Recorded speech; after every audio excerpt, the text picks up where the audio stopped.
Hello, and welcome back to Spectacular Sports, and in this video, I'll be giving you guys my full 2025-2026 NFL predictions. So, we'll be going over my standings predictions, the NFL awards and the honors, plus my playoff predictions, including my Super Bowl 60 champion. But before we get into this, I just want to say that last year I made this video way earlier, but this year I'm making it after the preseason, and this video is going to come out a couple days late just because of the Micah Parsons trade that changed up a lot of things in this predictions video, and I'll kind of talk about what affected that, but let's get started. So we'll start off with part 1 of the video, my record predictions, and we'll start with the AFC East. My 4th place team is the New York Jets. So I don't think this team is good at all. I mean, the Rodgers era, if you can even call it that, did not end up well. But let's see how their schedule goes. So week 1 versus Pittsburgh, the Rodgers revenge. I think they lose. Buffalo's, they're going to lose too. They're going to get an upset against the Buccaneers. Wins against the Dolphins. After the bye week, they get some wins. Win versus Atlanta, but they lose a lot, finishing the year 5-12. So I do not think this team is good whatsoever. Justin Fields, I do not trust to be your franchise quarterback, and their offensive talent is solid with guys like Garrett Wilson, Breece Hall, and Braylon Allen, who I think could be a solid USC player. But if you look at their receivers outside of Garrett Wilson, it's horrible, and their offensive line is okay, but I wouldn't trust it to win me games. And this defense is solid with Sauce Gardner, who's I think starting to get kind of underrated. But yeah, I have them going 5-12 overall, 2-4 in their division, 3-4 in the AFC, 2-7 at home, 3-5 away. So yeah, I think their team MVP is going to be Sauce Gardner. Their best offensive player I got being Garrett Wilson. Defensive player Sauce Gardner because he's the team MVP. I think Malachi Corley, I think he's going to be their wide receiver too, which is not saying much. And then I think Armin Mimbu is going to be a solid rookie who they picked at the top 7 pick. But yeah, overall, I think this Jets team is going to be really bad, and they're going to be rebuilding as always in the next couple of years. So in 3rd place is the Miami Dolphins, who I don't think are this bad as a record I'm going to have them at, but they play a kind of hard schedule if you really look at it. I think they win against Indy and Buffalo. Sorry, a surprising 2-0. Okay, lost Buffalo, the Jets, win against the Panthers, Chargers, and they play the Ravens on Halloween, which I just put Thursday night. But for the other holiday games, you'll see later, I made different graphics. But yeah, and then they go to Spain a couple weeks after Halloween, which is kind of brutal. And they play in Spain versus the Commanders. So I have them only having 3 wins going to their bye. But I think in the second half of the season, or after their bye, they'll get 2 more wins. And yeah, I have them 5-12. I think this team's going to be pretty bad. Yeah, I do not believe in this offense to stay consistent.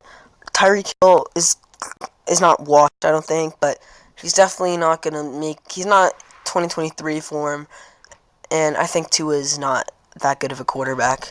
Devon Achan's a good running back, and they have guys like Jalen Waddle, who, he's really inconsistent, but when he's good, he's good. Yeah, but I think that leads to a 5-12 record, and don't get me started on that defense. It's one of the worst in the league. Minka Fitzpatrick's their only bright spot, but he's not even that good. He's getting old, and they definitely lost the trade where they gave away Ramsey and Jonnu Smith for him, and I think a pick. I don't remember, though. But yeah, they went 2-4 in their division. I think they go 3-9 in conference, 2-7 at home, 3-5 away. And yeah, I think their best player would be Devon Achan. I think he's going to be the most consistent player on this offense. I think their best defensive player is going to be Minka Fitzpatrick, even though he's losing kind of a step. The breakout candidate is Devon Achan. I would consider him a breakout if he has as good a season. I think he will. And I think Jonah, I don't know how to say his last name. He's going to be a good offensive guard, but yeah, I do not believe in this Dolphins team at all. I think they're, in terms of talent, like around 6 to 8 win team, but I don't know. Their schedule's hard, but I don't know. They're not that good. I have them going 5-12, obviously, and I think Mike McDaniel's going to be fired by midseason or sometime, and Tua might not be in a Dolphins uniform for long. 2nd place, the New England Patriots from 4th to 2nd. So starting against Vegas, I think they lose, and then they kind of start bad. Get a win versus Pittsburgh, Carolina, lose to Buffalo. It's a tough game, and then they rack up some wins, some losses. They kind of go like win and loss for a while, and they have a late bye week in Week 14, which it's kind of good for a young team. And I think they go 3-1 in their last games, including a huge upset against Buffalo. That brings them to an 8-9 record, which is solid for a team that is kind of in a rebuild still. I wouldn't say they're a playoff team, but they definitely have the ceiling to be a playoff team. And yeah, I love this offense. Or I'm not in love with this offense. I think Drake May is a good quarterback. What I'm going to say is this defense is absurdly good. With Christian Gonzalez, Milton Williams, and Kyle Duggar, they have a lot of good. They don't have that much big name talent, but they have a lot of good talent nonetheless. So I think they go 8-9, 3-3 in the division, 5-7 in conference, 6-3 at home, but 2-6 away. And yeah, I think Drake May is going to be this team's MVP. I think he's going to have a great second year breakout. Which I don't know why I put Demario Douglas' breakout. But yeah, back to this offense I was talking about earlier. I don't know how well these receivers are going to be. Stephon Diggs is a fine wide receiver, but he's not. I'd say he's one of the worst receiver ones. And their wide receiver room outside of that, I think Demario Douglas is going to be good. Kyle Williams out of Wazoo I like. And yeah, but this running back room is going to be what helps Drake May a lot. I like Trevon Henderson a lot. You'll see later in my awards, but I think he's going to have a great year, and I would put him as their best rookie, but I think that's going to go to Will Campbell, who, he's a dog. And then I think Christian Gonzalez is going to be their best defensive player. I mean, he's probably a top 5 corner, and I think he could get I think he could get even higher. Yeah. And first place in the AFC East, it's Buffalo. Week 1 versus Baltimore, it's going to be cinema. I think they get the win at home. And then, I think they start off really hot. I think this team, they play a lot of, look, out of their first 6 games, 4 of them are in prime time. Before their bye, but I think they get wins over Carolina. They kind of own the Chiefs in the regular season, at least, so I think that's a win. I think their first loss comes here, Week 11 versus Tampa. Seems like kind of a trap game. Not really a trap game, because the Buccaneers are good, but still. And I think they get another loss at Houston. That's going to be a hard game, because I think Houston's defense is really good. But, they lose at Pittsburgh, so they kind of have a bad 3-week stretch. And, they lose to the Patriots, too. And, Philly, that's a tough game. But they beat the Jets, so I have the Bills going 12-5. So, I think this team is going to be great as always, led by last year's MVP, Josh Allen. 12-5 overall. 5-1 in their division with that one loss to the Patriots. 9-3 in the conference. A strong 7-2 at home. 5-3 away. And, Josh Allen's obviously this team's MVP. This team would probably be one of the worst teams in the NFL if they didn't have Josh Allen. And then, as for their offense, they don't have the most explosive talent in terms of receiving game. Khalil Shakir is a good wide receiver, but, James Cook is a good running back. Offensive line is, it's pretty good. It's probably top 10. But, Josh Allen's the reason this team's good. Christian Benford, I think, is going to be the best corner. Their defense is very well-rounded. They don't really have one big weak spot. They have, a star on all 3 levels, like Christian Benford in the secondary. And then you've got, Joey Bosa, Ed Oliver, Greg Rousseau. That's probably their strongest part. They're on their defense, their D-line. And then they've got, Matt Milano. I don't know. Not a lot of players are coming to the top of my head, but the Bills are a great team. I think Ray Davis is going to be a sneaky good running back for them. And I think TJ Sanders is going to be an explosive part of this, honestly, really underrated D-line. So, I think the Bills are going to be great as always. Which brings us to the AFC East division standings. Bills at first, obviously, and then 12-5. Patriots right behind them with 8 wins, and then the Dolphins and Jets bottoming out with 5. So next up, we have the AFC West. We're in 4th place. It's pretty obviously the Vegas Raiders. Honestly, I think this team is kind of underrated, and this is a very tough division, so that's why they're definitely finishing last. New England, I think they get the win. Chargers L, Commanders L. And they start off the season kind of bad, and going into their bye week, they play 2 primetime games this year. Yeah, they get a couple wins late, but yeah, that stretch with Chargers, Broncos, Eagles, Texans, that's not good. And yeah, I've been going 7-10, which I feel like that's pretty good for this team. I think they're getting very underrated. I really like this offense. Well, I don't love it, but Geno Smith, he's a top 20 quarterback, and sometimes that's all you need. Ashton Genty, I think, is going to have an amazing rookie year. I think he's going to one of the best offensive running back seasons for the rookie in a while. And yeah, but I still don't think they'll go to wins. I mean, this says overall record 6-11. It's supposed to be 17. Don't look at that. And then 1-5 in division, tough division. 5-7 in conference though. 5-4 at home, 2-6 away. But between that 6-11, 7-10. And yeah, I think Brock Bowers is gonna be an elite player. I think he's gonna have a case this year to add on to his case or I think he's gonna have a season where you can look at him and say that's the best tight end in football. I think Max Crosby's by far the best defensive player. The only reason I don't have this team higher and maybe in the playoff picture is because Max Crosby is their only good defensive player, really. I think their defense is underrated. I mean, they got a couple guys this offseason, like with Jermaine Pratt, and their secondary, I think they added some players. And I think their best rookie is Ashton Genty, who maybe is team MVP. I don't know. If you say either of these, I don't care. I think they're both amazing players. But, yeah, I think this offensive unit is good.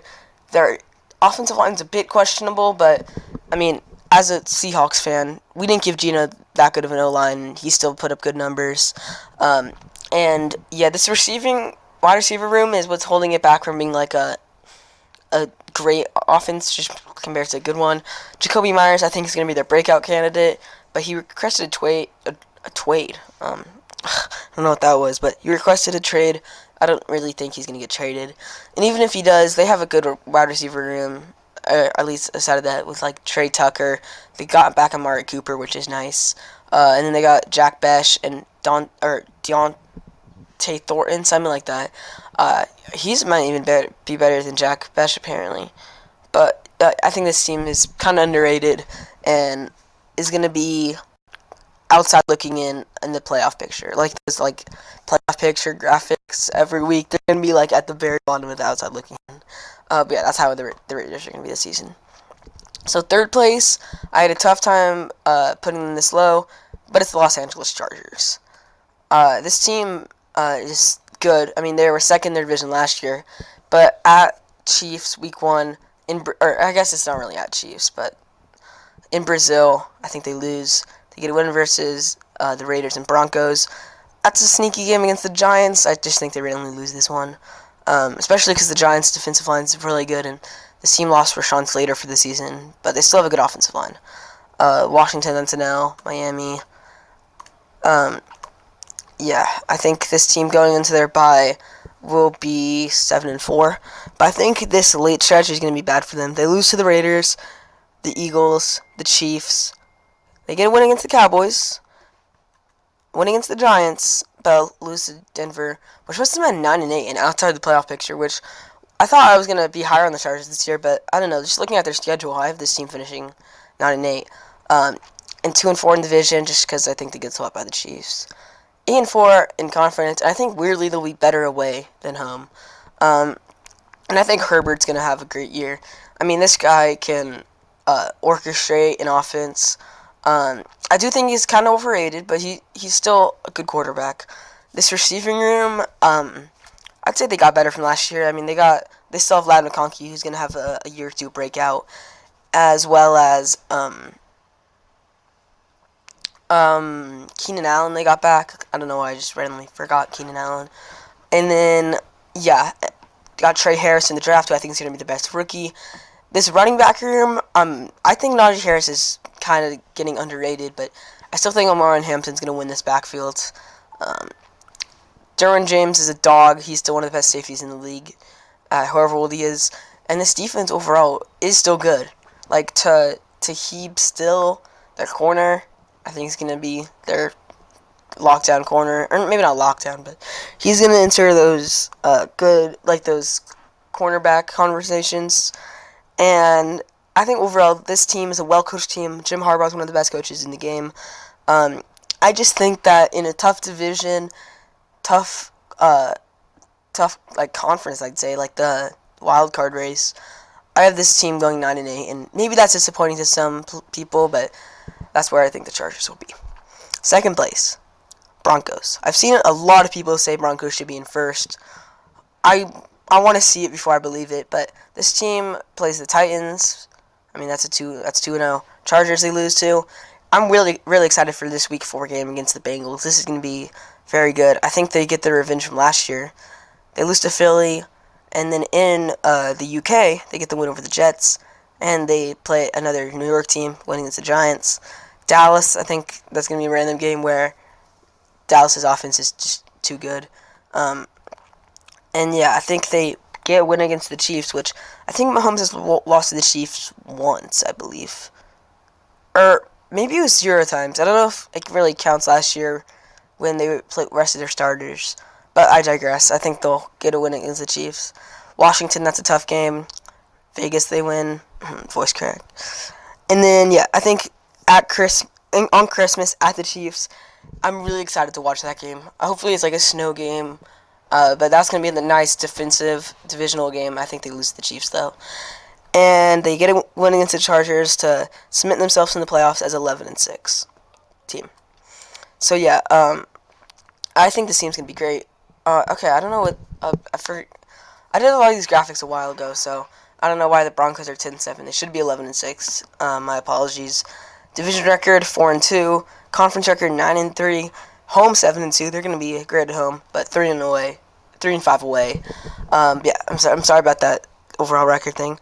And then, yeah, Patrick Surtain's, I think, is going to be a DPOY finalist again. He was amazing last year, and the defense got better with guys like Trey Greenlaw, Talanoa Hufanga, and they're going to get better with Nick Bitonio,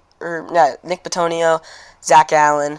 Yeah, this defense is going to be like top 3 in the league. Quinn Miners, great offensive lineman. He's one of the best. And then Marvin Mims, I think, is going to be a great wide receiver on this team. I'm not that high on Cortland Sutton, but I still think he's a good lob threat.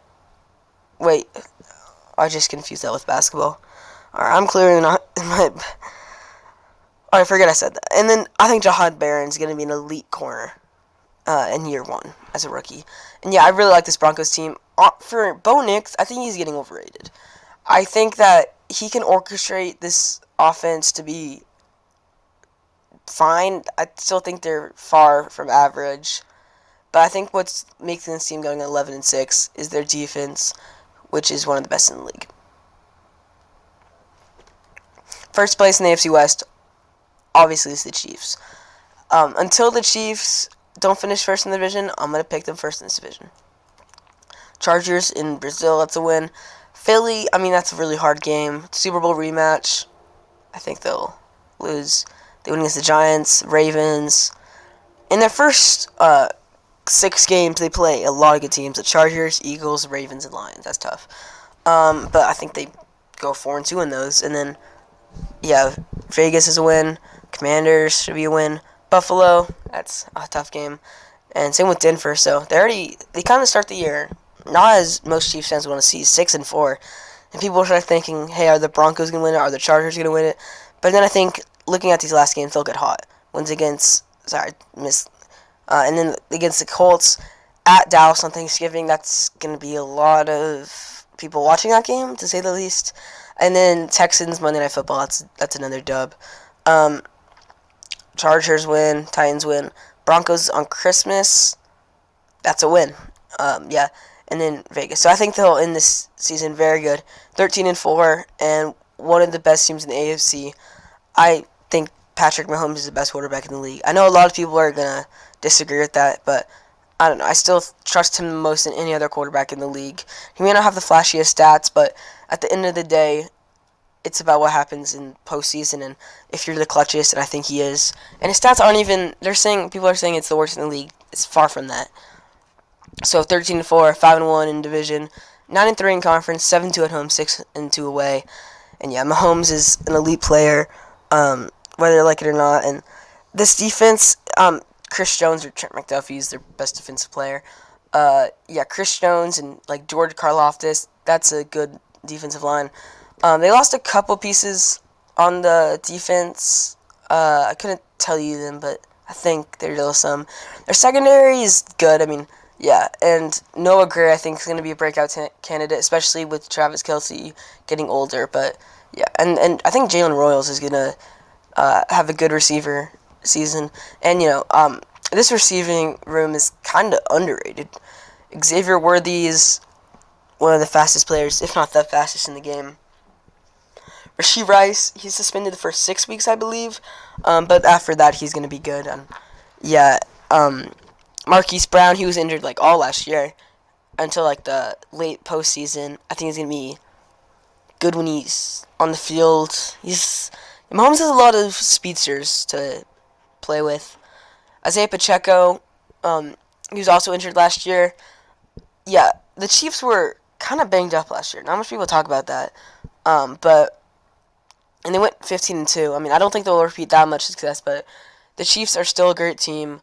And whether you like it or not, if you say they're lucky, the refs, I don't really care. They're still Kansas City. They're still going 13 games. So let's take a look at our AFC West standings, where the Chiefs are 13-4. And this is... Okay, so I put the Raiders 17 here. That's right. Broncos should be 11-6. I'm sorry that I messed all these up. I made these a while ago, but they're my AFC West standings.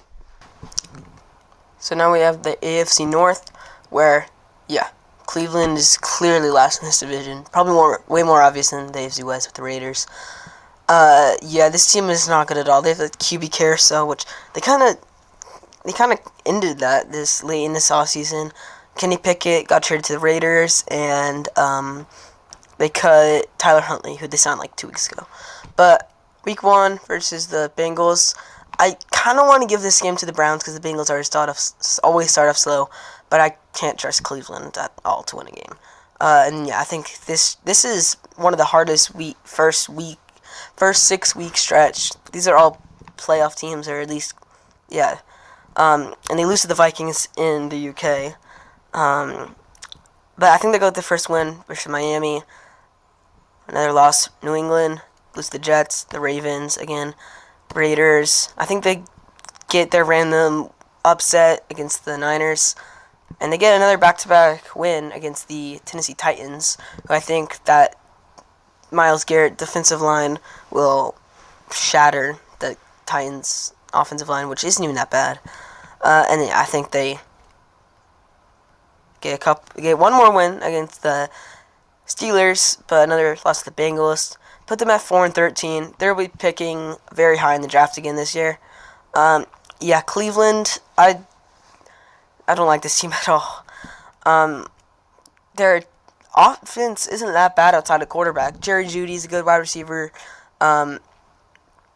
Cedric Tillman's honestly underrated. And then their running back room, Jerome Ford's fine. And then Quinton Judkins, if he can play, then he's going to be good. But I think Dylan Sampson's going to be a good back in this running back room. And then receivers, I already talked about them. David Njoku's a good tight end, and their offensive line is not the worst. I mean, they have Joel Bitonio. But this quarterback room is the reason they're going to win. Okay, I messed up another one of these. They go 4-13. 1-5 in division. 3-4 in conference. 4-5 at home. And I think they go winless away. I think this team's going to be that bad. But this quarterback room, as of right now, is injured Deshaun Watson, Joe Flacco, and 2 rookie quarterbacks who I think Shador is getting really overrated. I think he's not going to be a career, franchise quarterback. But Myles Garrett is an elite player, one of the best players in the NFL, and he's play on this team. But this defense is solid outside of him. Myles Garrett, they have Denzel Ward, Grant Delpit, and their defense isn't horrible. And they have Mason Graham, who I think is going to be the best rookie. But also the Carson something that they drafted in the second round. I think he's going to be good too. They got Noah. I did not change that. Noah Gray's not on the Browns, and he's definitely not going to be their breakout candidate because he doesn't play for them. But yeah, I think this Browns team is pretty bad, and they're going to be drafting a quarterback with their top 2 or 3 pick in the 2026 class, or with the 2026 draft. So third place, I have the Pittsburgh Steelers, who, if you want to put them higher just because of how good their defense is, I don't hate it, but I don't think Rodgers is an elite quarterback. He's not even close to being an elite quarterback anymore, but he's still going to be a good game manager. And looking at the schedule, I think they win. Rodgers wins the revenge game against the Jets, and then I think they get a sneaky win against the Vikings in Ireland. They get wins against the Browns. Thursday Night Football at Cincinnati, I think they win. Packers, that's a tough game. I think Rodgers does not get his revenge. Colts, they win. Chargers, Bengals, they lose. Bears, they win. And then this is a tough stretch. Buffalo and Baltimore, I think they go 1-1. They win against Miami. Jalen Ramsey and Jonnu Smith, revenge game, I guess. Detroit, that's a tough game. Cleveland, I think they get upset. And then Ravens, they always win one against the Ravens. That will continue this year because the Ravens will be resting their starters. So you'll see how good. I think Baltimore will be in a little bit. But I have the team at 10-7 in the playoffs. Rodgers, I kind of talked about this earlier. I think he's going to game manage his offense. And the reason this team's going to have success is not because of their offense, is because of this defense, who I think is going to lead the Pittsburgh Steelers to 10-7, 3-3 in division, 7-5 in conference, 7-2 at home, 3-5 away. TJ Watt is a monster, and their defense is they're really good, man. They have Cameron Hayward, Alex Highsmith, and that's just the defensive line. Peyton Wilson, I think is going to be there. He's going to be a elite linebacker. Secondary, I mean, losing Minka hurts, but what they got in return is amazing. And I forgot, this tight end room is really underrated. Jonnu Smith, Pat Freiermuth, and Darnell Washington. That's 3 tight end ones they've got, at least 2, and maybe a fringe 3.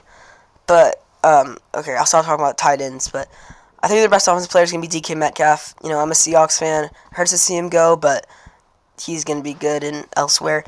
And then I have Roman Wilson. He's a sneaky wide receiver. I liked him coming out of the draft from Michigan, and I think he's going to have a pretty solid role in this offense. And this run game is pretty good, too. I think Caleb Johnson is going to be an offensive Rookie of the Year finalist, as well as Jalen Warren, who's a solid back.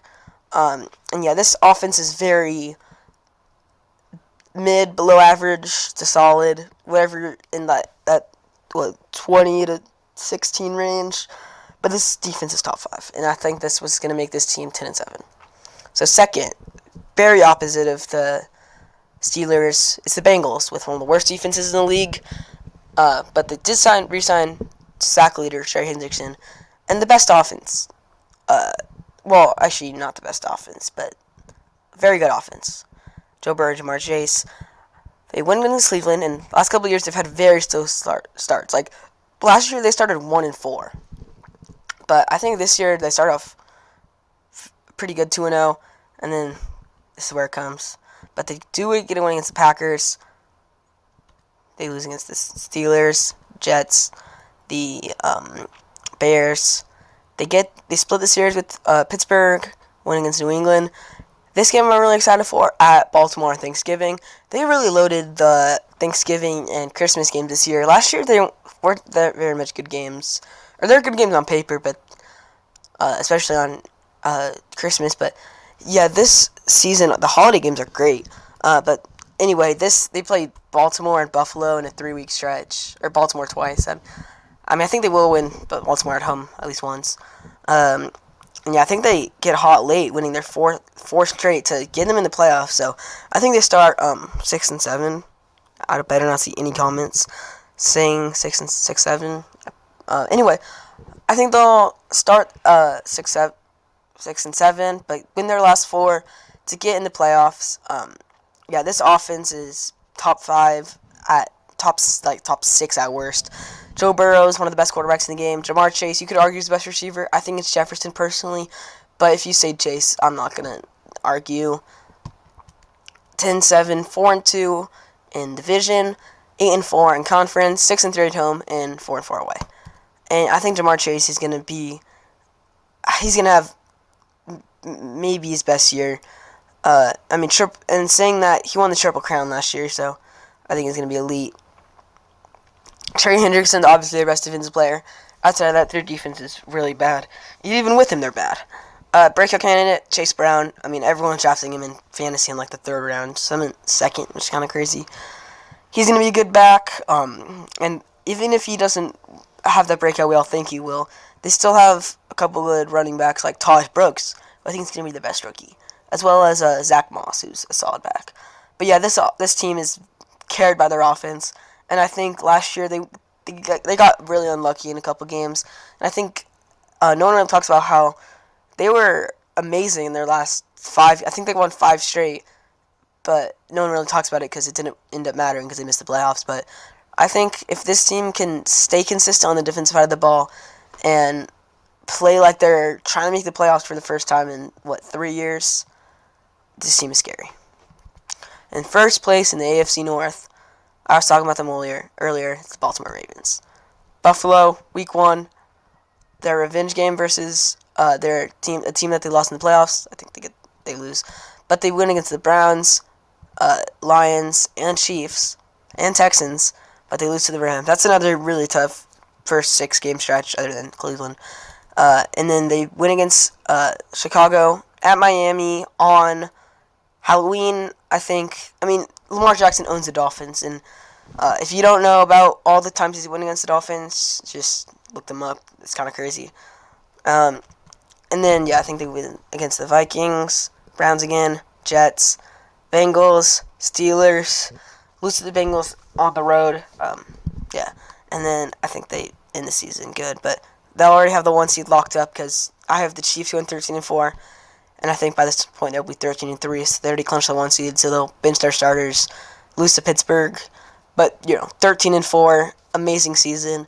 I really like Lamar Jackson. I think he's gonna have one of his best seasons, maybe even better than last year, who was kind of robbed of MVP, and 2023, who he had a better 2024 than 2023, but he won MVP in 2023, which is kind of weird.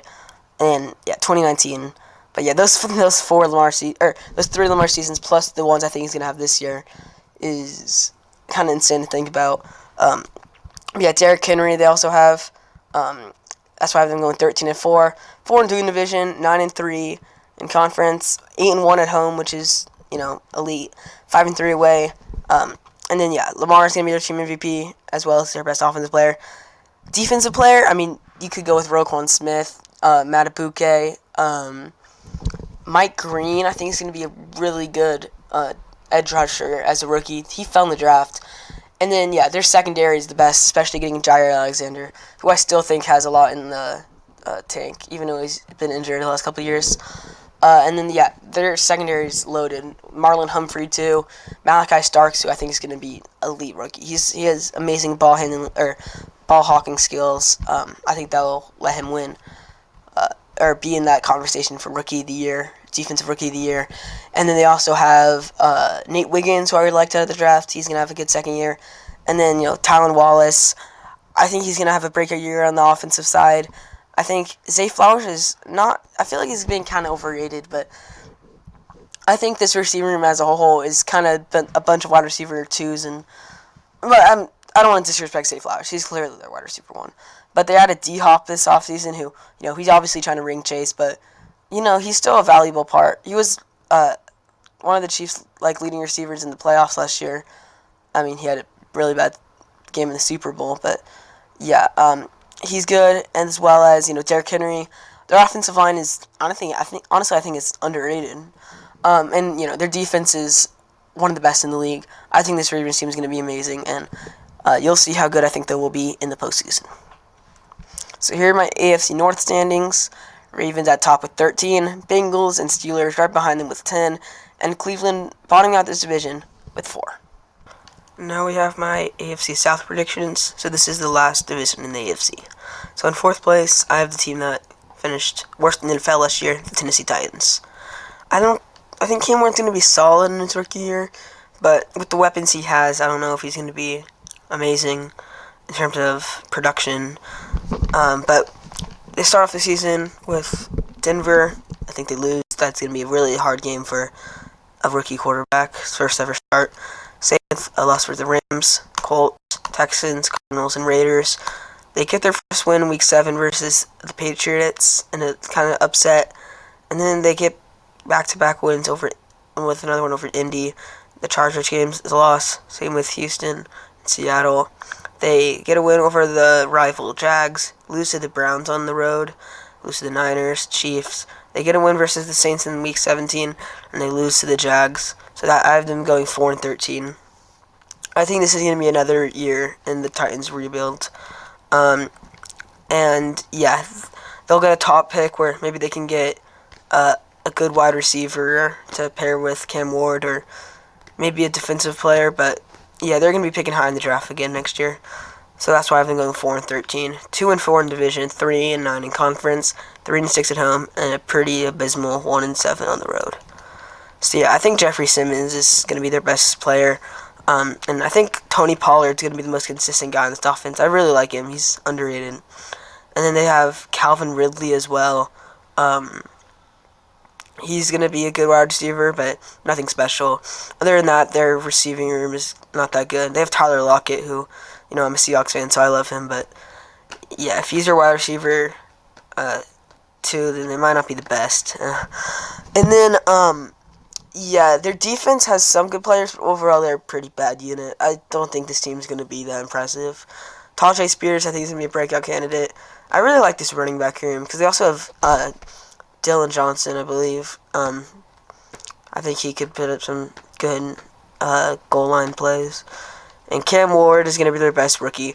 I think he's going to kind of be like Caleb Williams last year, where he did all he could with a bad team, but I don't think he's going to be on that same level of not turning the ball over that much. But yeah, I think just as long as the Titans find Cam Ward some consistency, that's all that matters this season. So moving on to third place, I have Jacksonville, which I've seen this team being hyped up to be finishing second and maybe even winning the division, but I don't know, I don't buy it. But looking at their schedule, Week 1 versus Carolina, that's going to be a sneaky fun game to watch. I think they win. Cincinnati, they lose that. Houston, they get the win at home, but the next couple games is tough, including a Week 7 game versus the Rams in the UK. I think they lose. Going to their bye, they're 2-5. Lose to the Raiders, Texans, Chargers. They get a dub at the Cardinals, lose at the Titans, lose versus the Colts. Get a dub versus the Jets. At Broncos, that's a tough game. At Colts, that's not ideal, but they get the win over the Titans. They go 5-12, a 1-win improvement from last year. Yeah, I don't like this offense that much, to be honest. A couple years ago, after they won the playoff game and everyone thought it'd be a big turnaround in Jacksonville, that's just kind of, it didn't end up happening. As this team finished bad last year, and they had a really bad ending to their season last year as well. And yeah, I like Travis Hunter, but I don't know. I just don't think he's going to be good in year one, at least. I think wide receiver, Brian Thompson Jr. is still the clear wide receiver 1 for me, and he could play defense, but even if he's amazing at defense, this Jags defense is still one of the worst in the league. Even with guys like Josh Hines Allen and Trevon Walker, who's kind of broken out. I've been going 5-12. Yeah, 2-4 in the division, 3-9 in conference, 4-5 at home, 1-7 away. And yeah, I think BTJ is a great player. I really like him. And I think Josh Hines Allen, as long as he stays healthy, he's a good linebacker, D-end. I don't know what you position him as. And the breakout candidate, I think Trevon Walker. He's been kind of disappointing for a first overall pick, but I think he's just taking longer than we thought to develop, and he's still a borderline top 15, maybe even top 10 defensive end if he gets to there. And I think Travis Hunter, I don't like him as much as other people do, but I still think he's gonna be their best rookie. Because they traded up for him, and I don't like that trade that when they traded up for him because they're gonna be picking high in the draft next year, and that pick's not even theirs. It's gonna be Cleveland because when they traded up to get Travis Hunter. So I think the Jags are in a really bad position. I think this defense is pretty bad, and I think Trevor Lawrence, he's just not consistent, and this run game is pretty bad too. So yeah, I'm not high on Jacksonville at all this year. Moving on to second, I think this team's kind of underrated. It's the Indianapolis Colts. Week 1 versus Miami, I think they lose. Same with the game versus Denver. They get a win over the Titans, lose to the Rams. They get a win over the Raiders, Cardinals, lose to the Chargers, Titans, Steelers, and they play.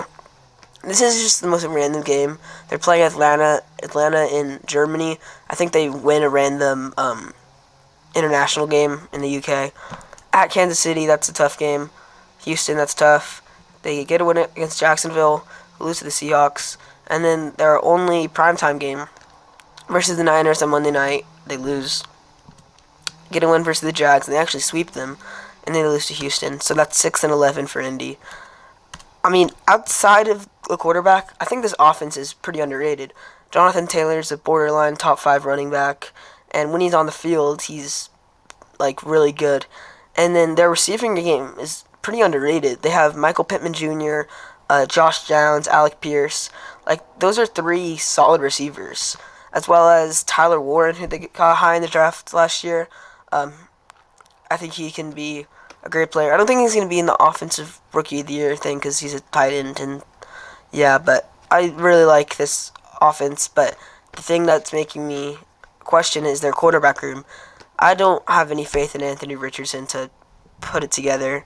And Daniel Jones is, he's a very below average quarterback.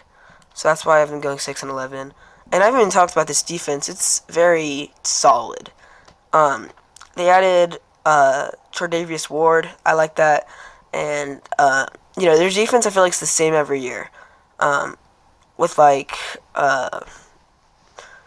DeForest Buckner and stuff, but I've been going 3-3 in division, 4-8 at conference, 4-5 at home, 2-6 away, and yeah, I think Jonathan Taylor is going to stay healthy this year.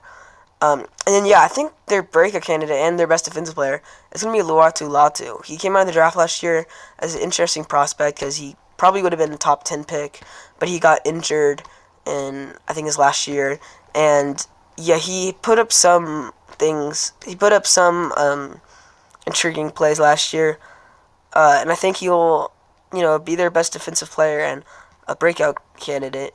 And I think Tyler Warren's going to be their best rookie. I think he's going to be a fun part of this offense. But first place in the AFC South is the Houston Texans, obviously. Now this team,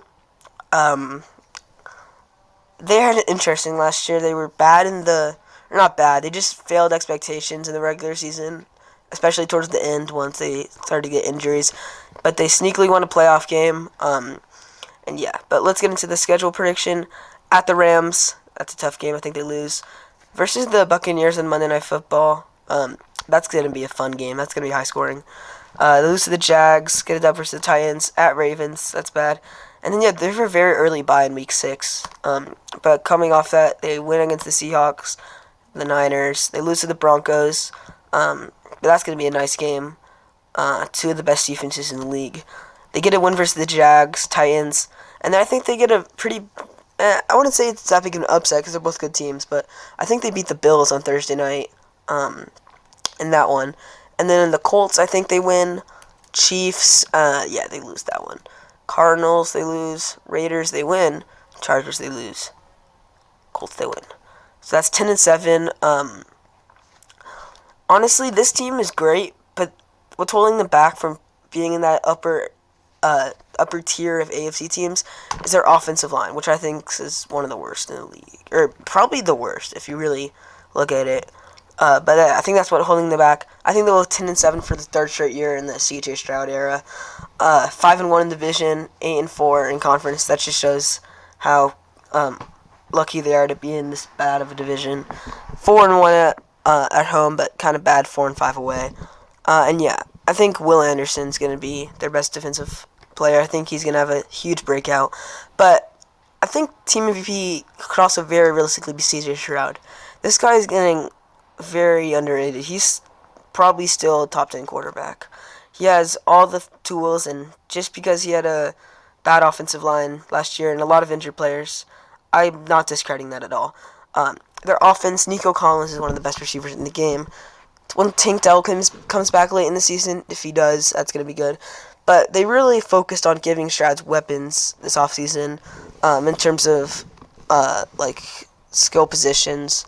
But they probably should focus more on O-line. But they got Jaden Higgins, Christian Kirk, and Jalen Noel. They're all new to the team this offseason. And this defense is, I think, the most underrated in the league. Derek Stingley's, in my opinion, the second best cornerback in the game.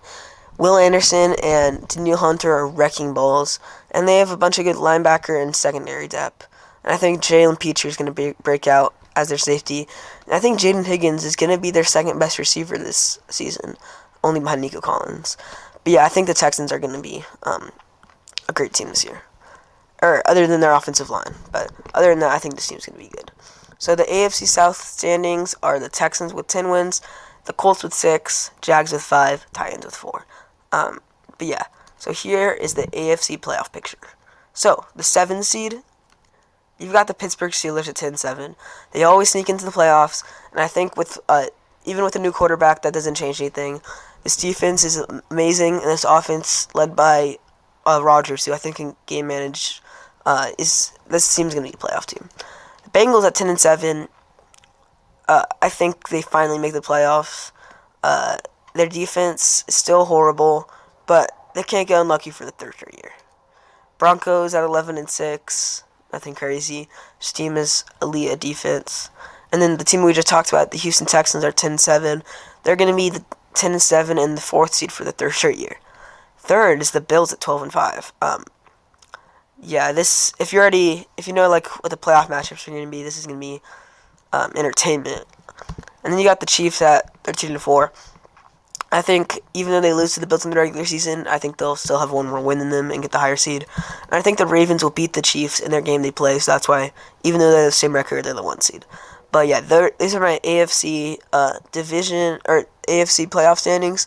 And there's one new playoff team, and that's the Bengals, so the Chargers miss. But speaking of missed teams, here are the teams that are eliminated from the playoffs. Los Angeles Chargers at 9-8, the Patriots at 8-9, the Raiders at 7-10.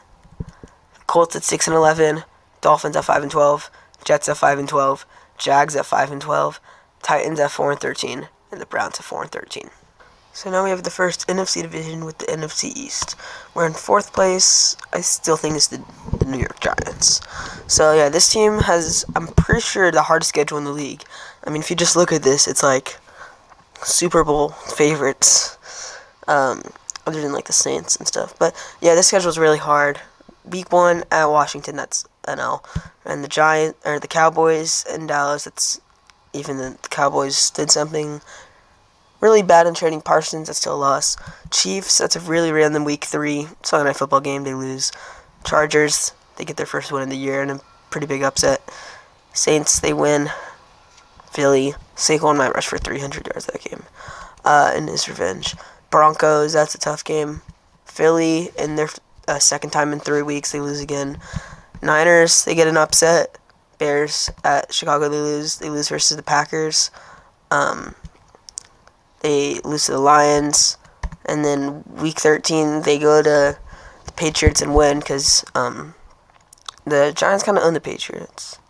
Or at least in Super Bowls. And they have a late bye, which is interesting.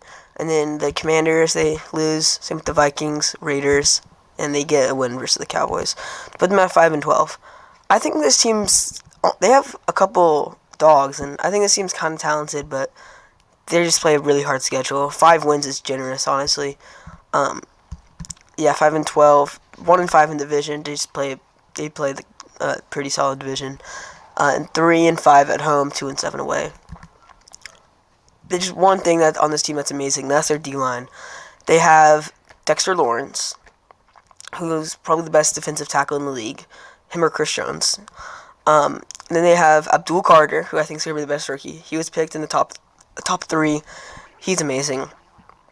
He's going to be a good rookie. And then they also have Brian Burns, who he was good in Carolina the last couple of years, and he had a kind of disappointing last year, but I think he'll put those pieces together and be good. And then they also have Kayvon Thibodeau, Bobby Okereke, yeah, he's a linebacker. Yeah, this defense would be really good. Just their secondary is kind of weak, but they got Javon Holland from the Dolphins this offseason, which no one talks about. But I still think the secondary is pretty bad. And yeah, this overall their defense is solid though. But the quarterback, Russell Wilson, he's solid, but I think eventually they should let Jackson Dart play. I think he has potential to be maybe a franchise quarterback. We'll see. But yeah, this offense is going to run through Malik Neighbors. Other than him, their receivers are not very good, like Wan'Dale Robinson. And their running back room, Tyron Tracy is about it. Devin Singletary. But yeah, overall, this team is very below average. Other side of their defensive line and Malik Neighbors. But I have this team going 5-12, finishing last. In third place, it's the Dallas trading Micah Parsons away Cowboys. It was a really bad trade, but let's see how they do without their best defensive player. And mind you, this defense, look at their depth chart. It's the worst. And look how much primetime games they play. They play, I'm pretty sure, tied for most in the league, which is absurd. But week 1 at Philly, the season opener, that's going to be a blowout loss. They win versus the Giants, lose to the Bears. Week 4, the Michael Parsons revenge game, they're losing. Jets, they win. Panthers at Carolina, I think they get upset. Commanders, they lose. Broncos, I think just because there's this offensive trio of Dak Prescott, CeeDee Lamb, and George Pickens, I think they're going to have a great game against Broncos secondary. I think they get a random win. Cardinals, I think they win. Going to their bye week, they lose versus the Raiders. Philly, Thanksgiving versus the Chiefs, they're going to lose. At Lions on Thursday, they're going to lose. Vikings, Sunday Night Football, they get the win. Chargers, they lose. And then at Commanders on Christmas, they get an upset win.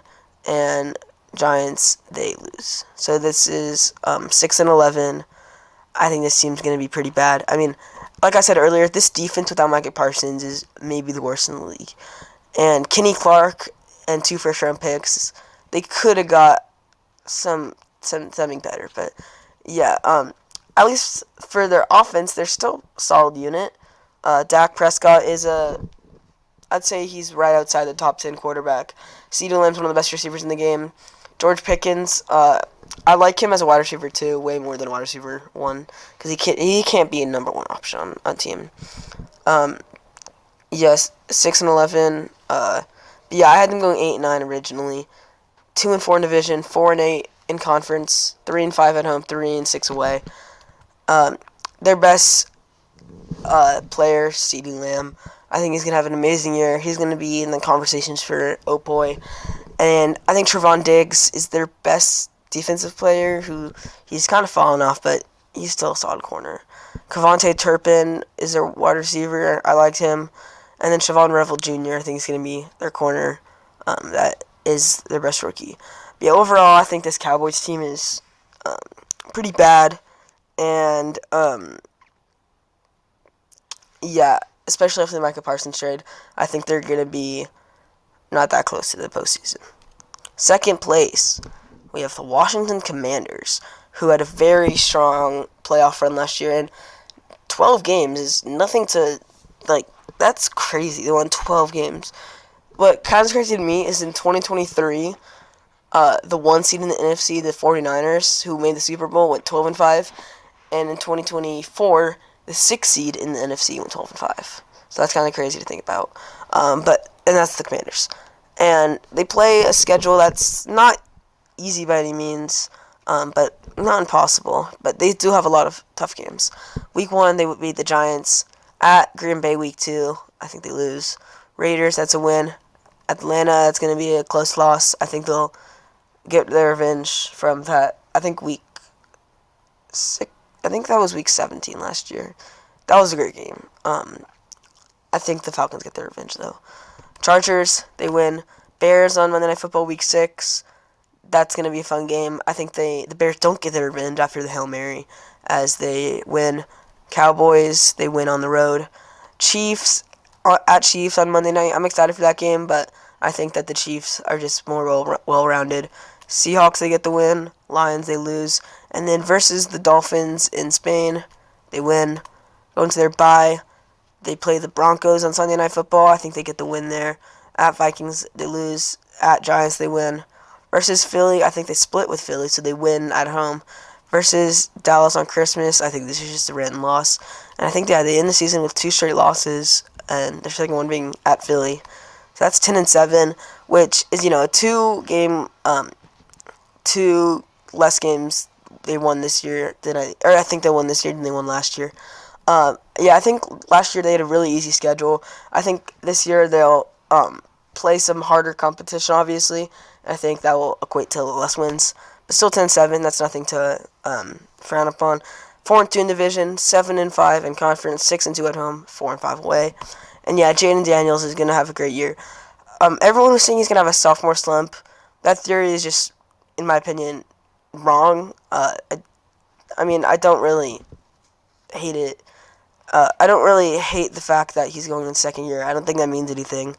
You could say C.J. Stroud, but I don't think it was a C.J. Stroud getting worse. It was their offensive line getting worse and injuries and stuff, and a hard schedule.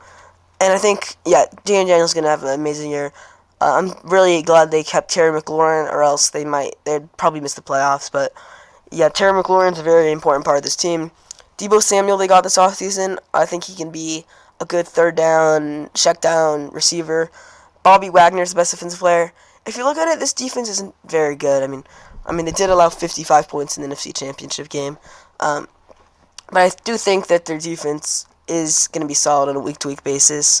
And I think Bobby Wagner still has a lot of juice in him. He's going to be best defensive player.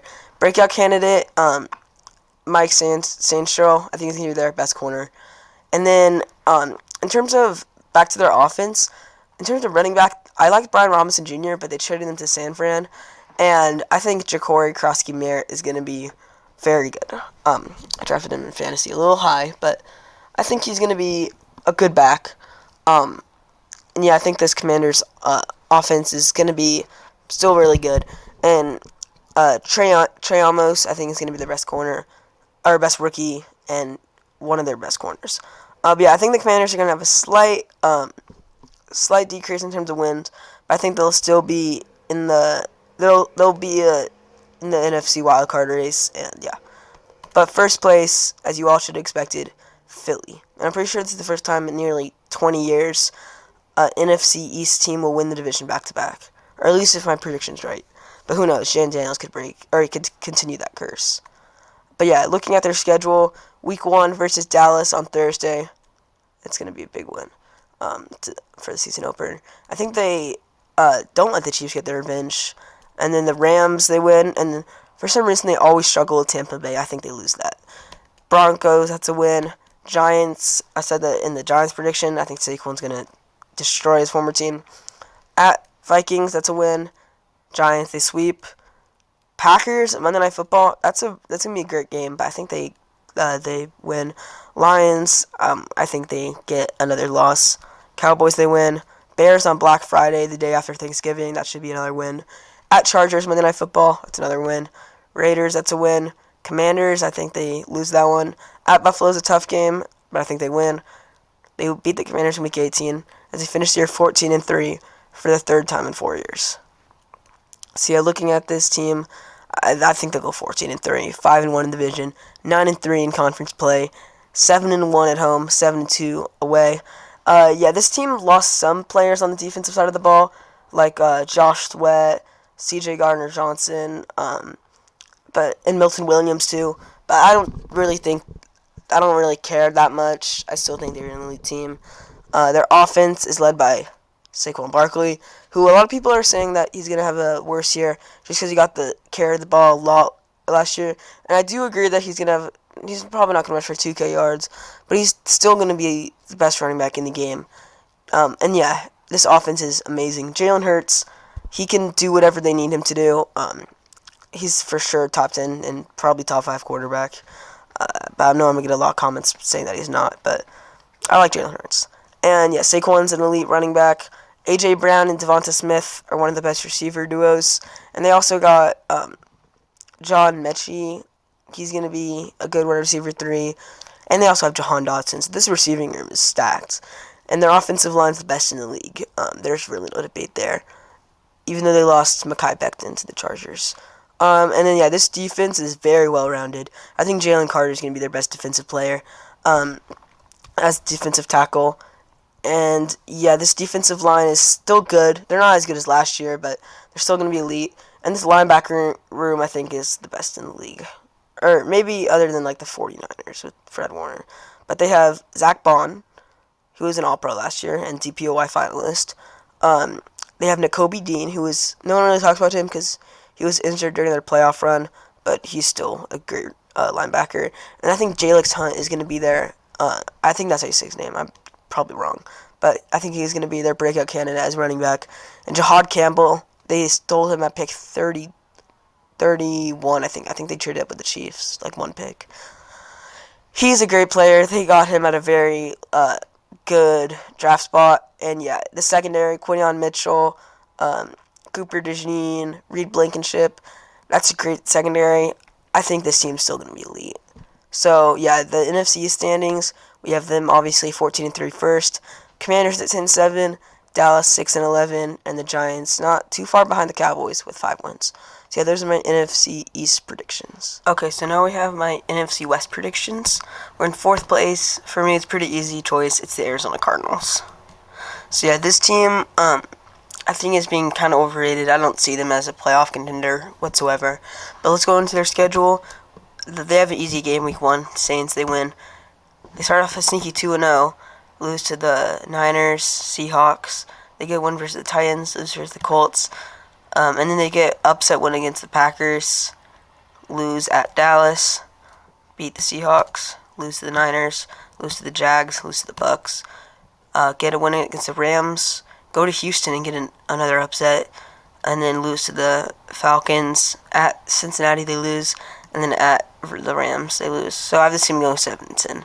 I do not believe in this team whatsoever. I feel like they're being overhyped, and I've seen a lot of people say that they'd be a playoff team. I still don't see it. I think 7 wins is fair, which is 2-4 in their division, 5-7 in their conference, 4-4 at home, 3-6 away. Yeah, I just don't trust Kyler Murray to stay consistent as a quarterback who you know is going to win you games. I just feel like he's either good or bad any given week, and that's not a formula to be a playoff team. And yeah, James Conner, for as good as a running back he is, I think he's kind of held back. But, you know, he's still a good running back. And Trey Benson's a nice running back, too. I think he could be pretty solid. And then their wide receiver room, it's basically just Marvin Harrison Jr. and then Michael Wilson's okay. But, yeah, I don't think Marv's going to have that big of a breakout year compared to last year. But I still think he's going to be good. And maybe the breakout candidate, but I put Trey Benson there. Yeah, I think James Conner is going to be the engine of this offense. And yeah, this offensive line is solid, and Trey McBride's one of the best tight ends in the game, probably top 3 behind Bowers and Kittle. And yeah, this defense, I think, is also getting overhyped. Budda Baker, I think, is their best defensive player. But yeah, they added a couple players this offseason, like Josh Sweat, and then they added a lot of those guys from the draft, including Will Johnson, who they really got late. I think he's going to be a big steal of the draft. He's going to be their best rookie. But yeah, I do not believe in this team. I think they'll finish 7 wins, but if they do better than I think, then they do better than I think. But I don't know. I just think they're going to be pretty mid. So 3rd place, this really hurt me to put them, but I think the Seattle Seahawks, my favorite team, if it wasn't obvious. But yeah, we play solid schedule. A lot of new faces this year. No DK, no Geno Smith, no Tyler Lockett. But we have Sam Darnold, Cooper Kupp now, and we still have JSN. So week 1 versus San Fran at home, we win. At Pittsburgh, I think DK gets his revenge. We lose to the Saints in an upset. We always just have this one game where we're way better than the team, but we somehow lose. At Arizona, we get back on track with the win. We get upset versus Tampa, winning against Jacksonville. We lose to Houston, going into our bye. At Washington, we lose. We lose to the we lose to the Cardinals, and at Rams is another loss. But we get back on track with the win against the Titans. Lost to the Vikings, lost to the Falcons, but we get hot late winning against the Colts, Rams, Panthers, but a loss versus the Niners kicks us out of the playoffs as we finish 8-9. Yeah, this is really hard to say this, but I don't think we're going to be a playoff team this year, and I think, I think Sam Darnold, I hope he does good, but as this predictions video is like unbiased, and I don't want to make this seem like I'm a biased fan, discredit all of this, but I think Sam Darnold was a product of the Kevin O'Connell offense. He's not one of the worst quarterbacks in the league by any means, but he's definitely not going to be in the MVP race like he was last year. So that's why I think we're going to go 8-9, 3-3 in division, 5-7 in conference, 4-4 at home, 4-5 away. And yeah, but I think Jason's is gonna be in that top 10 wide receiver range this year. He's like my favorite player in the NFL. I think he's amazing.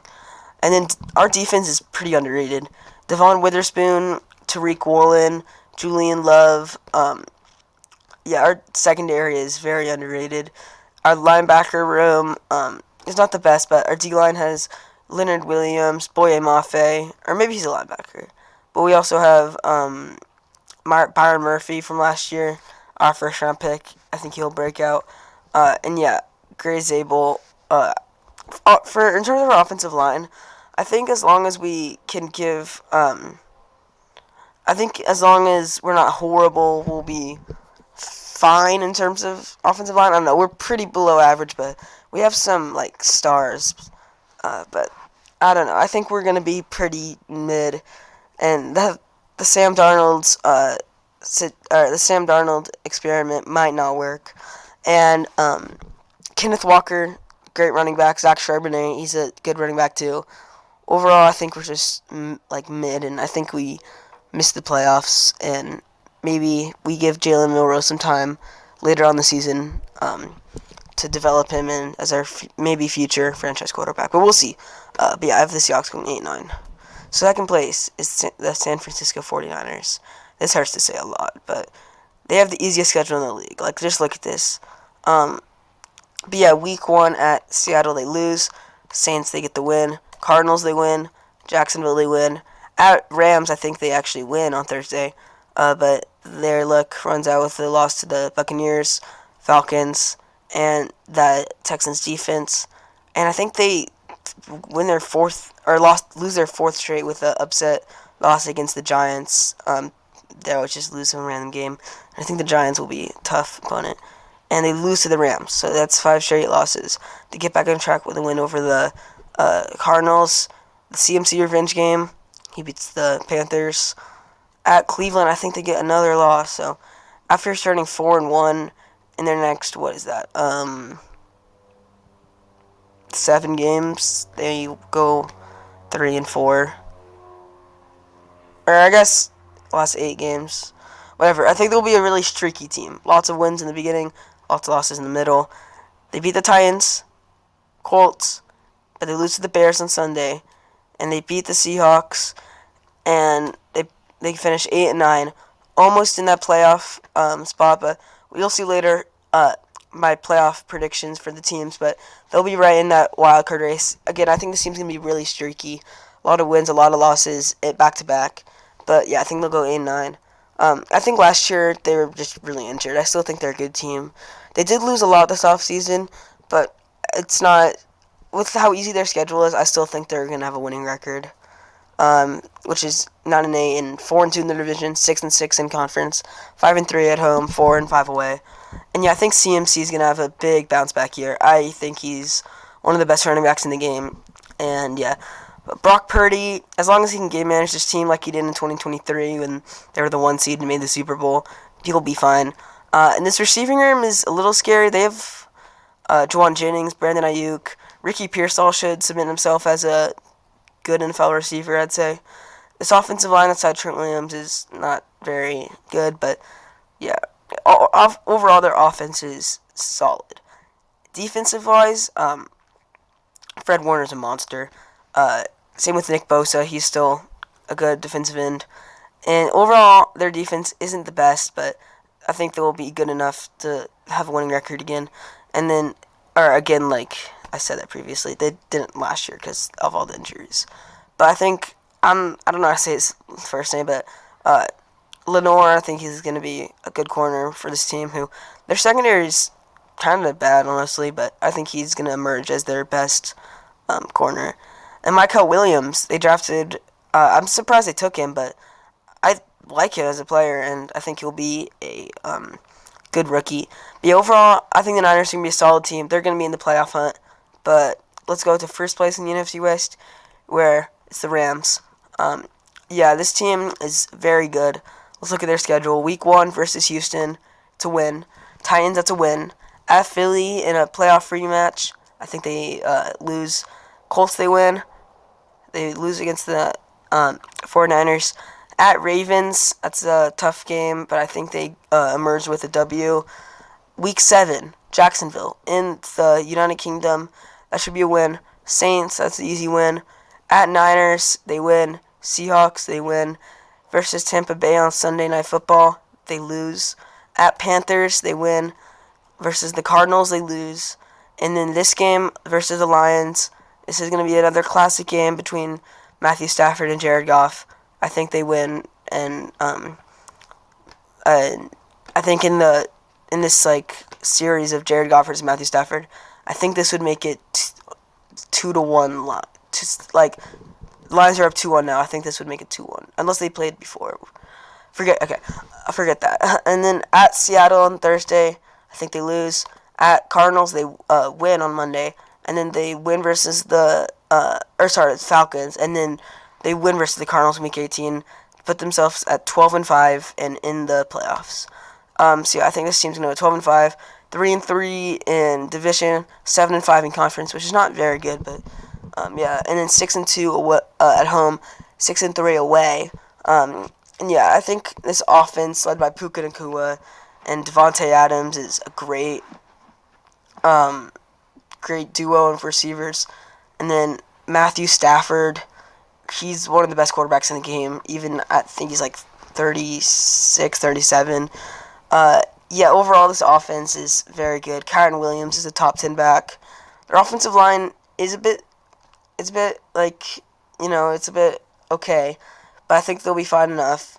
Their defense, I think Jared Verse is a stud, but their defense doesn't have that much big name players, but they work together very nicely as a team. And I think Cam Curl, the second-year safety, is going to be their breakout.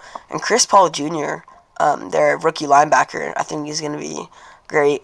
But yeah, the Rams, I feel like I've seen a lot of people put them higher, or at least in the postseason, but you'll have to wait and see how far I think the Rams will go in the postseason. But yeah, here are the NFC West standings.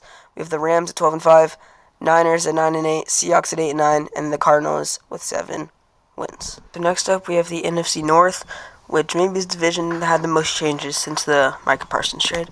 In fourth place, it's the Chicago Bears. Yeah.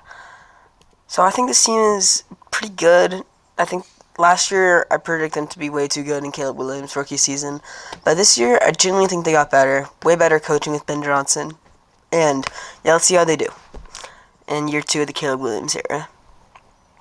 Week 1 versus Minnesota, Monday Night Football, I think they lose. At Detroit, the Ben Johnson revenge game, I think they lose again. Dallas, Week 3, I think they get their first win. Raiders have to win. And then it's tough. They have a Week 5 bye, which is insanely early. But after that, I think they lose to the Commanders on the road in the Hail Mary revenge game. The Saints, they get the win.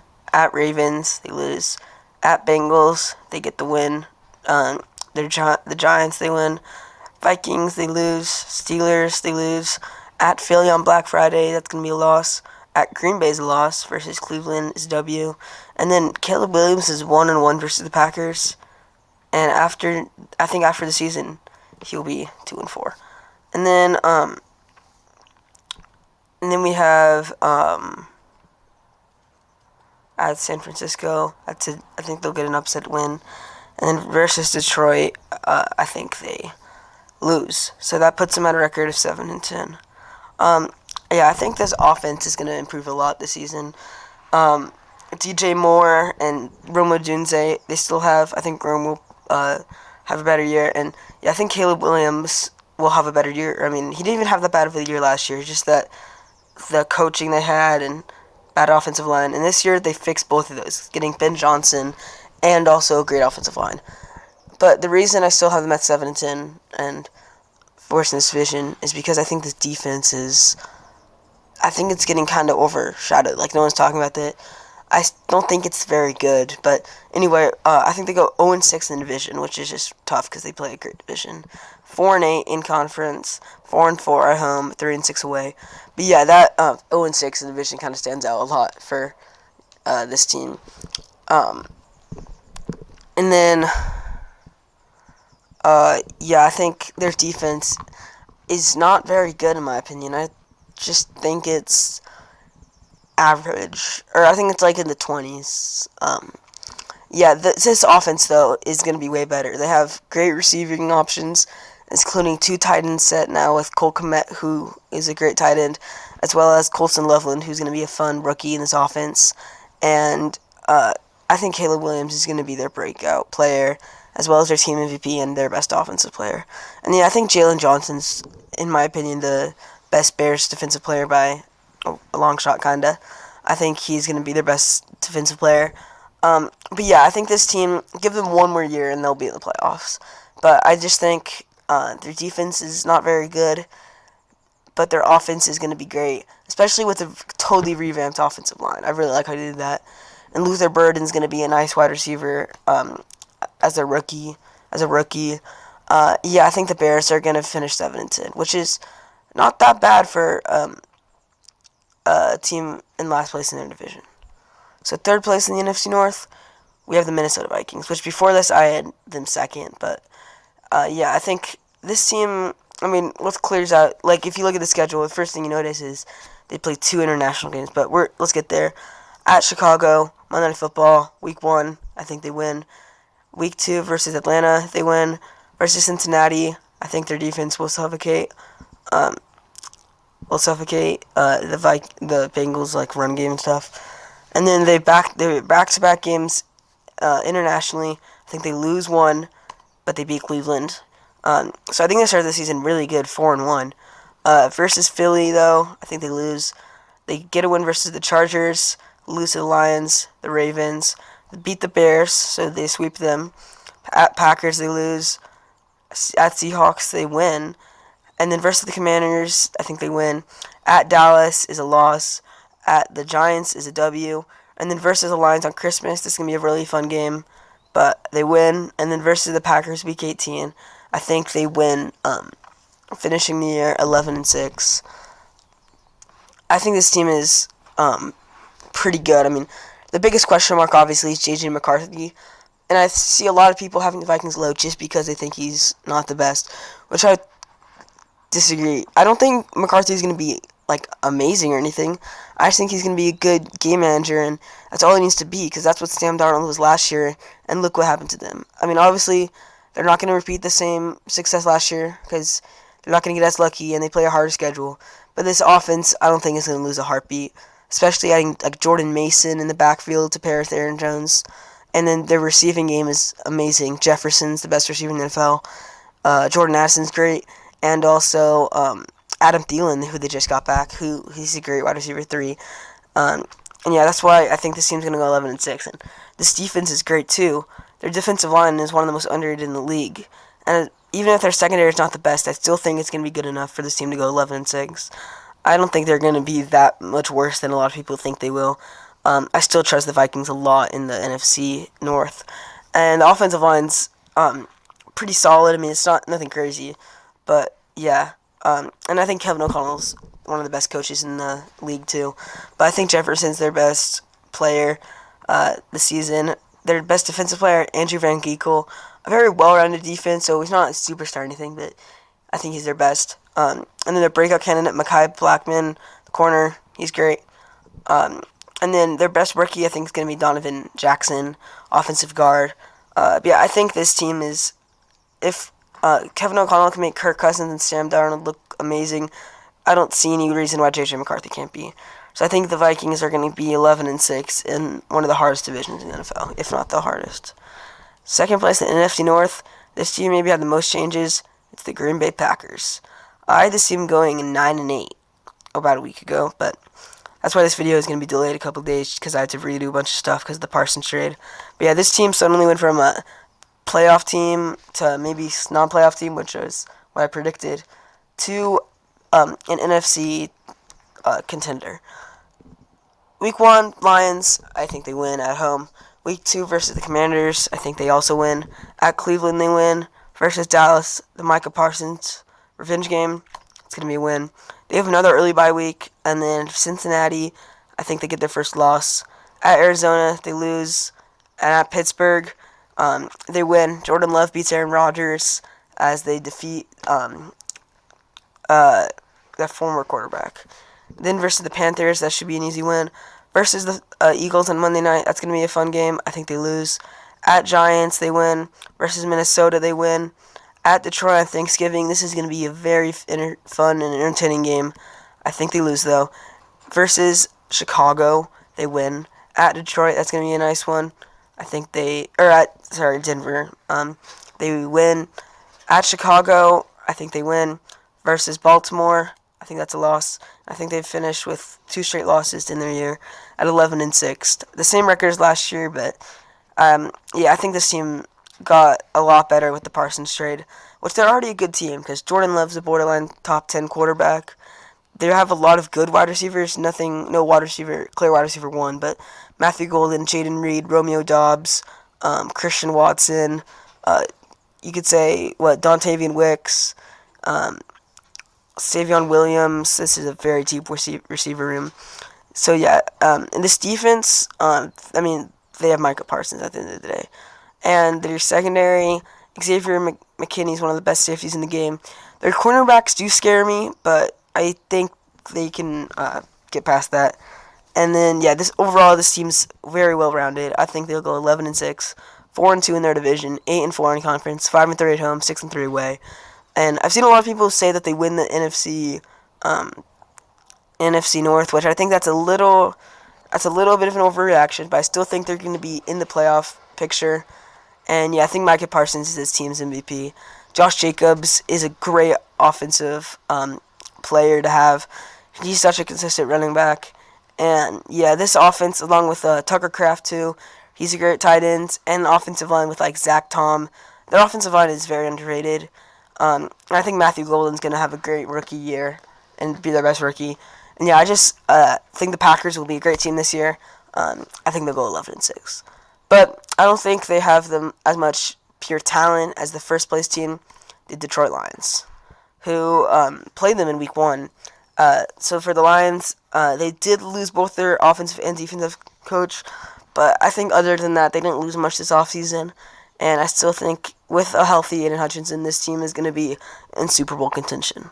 So Week 1, at the Packers, I think they lose, though. Week 2 versus Chicago, they win. At Baltimore, Monday Night Football, it's an interesting game. I think they lose. And then versus Cleveland, they win. At Cincinnati, they win. At Chiefs, that's a tough game. In Kansas City, I think they lose. Versus Tampa, they win. Going to their bye week, they're 4-3, which is not something you want to see. But I think versus the Vikings, they win. At Washington, they get their revenge from the playoff game last year. At Philly, I think they win and beat the last year's Super Bowl champs. Week 12 versus the Giants, that's an easy win. Versus the Packers on Thanksgiving, they win. Versus Dallas, they win. And they get really hot here. But their winning streak ends with a loss at the Rams. Versus Pittsburgh, they win. At Minnesota on Christmas, I think they lose that one. And then Week 18 at Chicago, they win to secure the division title at 12 wins and 5 losses. So this team did lose both their offensive and defensive coordinator, Ben Johnson and Aaron Glenn. But I still think this team is great. From offensive talent, they still have Jared Goff. He's a great quarterback. Jameer Gibbs and David Montgomery. That's probably the best running back room in the NFL. Amon-Ra's elite, as well as Jameson Williams. He's one of the best receiver twos. Sam Laporta is a good tight end. He had it kind of down season last year, but I think he's still great. And then their offensive line did lose a couple players this offseason, including what's his name? They lost Frank Ragnar. He retired, but this offensive line's still good with Penei Sewell. He's probably the best tackle in the game. And this defense is getting back Aiden Hutchinson, which is big. And they already had a good defensive unit towards the end of last year. But yeah, I think they go 12-5, 5-1 in the NFC North, 9-3 in conference, and I think they go perfect at home, going 8-0. Away, I think they kind of struggle. They'll go 4-5. And then I think their team MVP is going to be Aiden Hutchinson. I think he's going to lead the league in sacks, and I think he's going to have an amazing year. And yeah, going back to this defense, the secondary with like Kirby Joseph, Brian Branch, that's one of the best safety duos, if not the best safety duo in the league. And then they have guys like Taron Arnold, Ennis Rakestraw, who I think actually got injured. But yeah, overall this defense is amazing. Alex Azalone, I think he's going to be a breakout linebacker. But yeah, I've seen a lot of people disrespect the Lions as to far say they missed the playoffs, which I think is crazy. This team is still very talented, and I think their best work is going to be Tyreek Williams. But I still think the Lions are in that upper tier of NFL teams, even with the coaching losses. But NFC North standings, yeah, this is a very competitive division. Lions at 12-5, Packers and Vikings both winning 11, and then Chicago down there at 7. But no disrespect to the Bears. I still think they're a good team, but nowhere near the top 3. Moving on to the last division, the NFC South. We're in 4th place, pretty obvious pick. It will be the New Orleans Saints.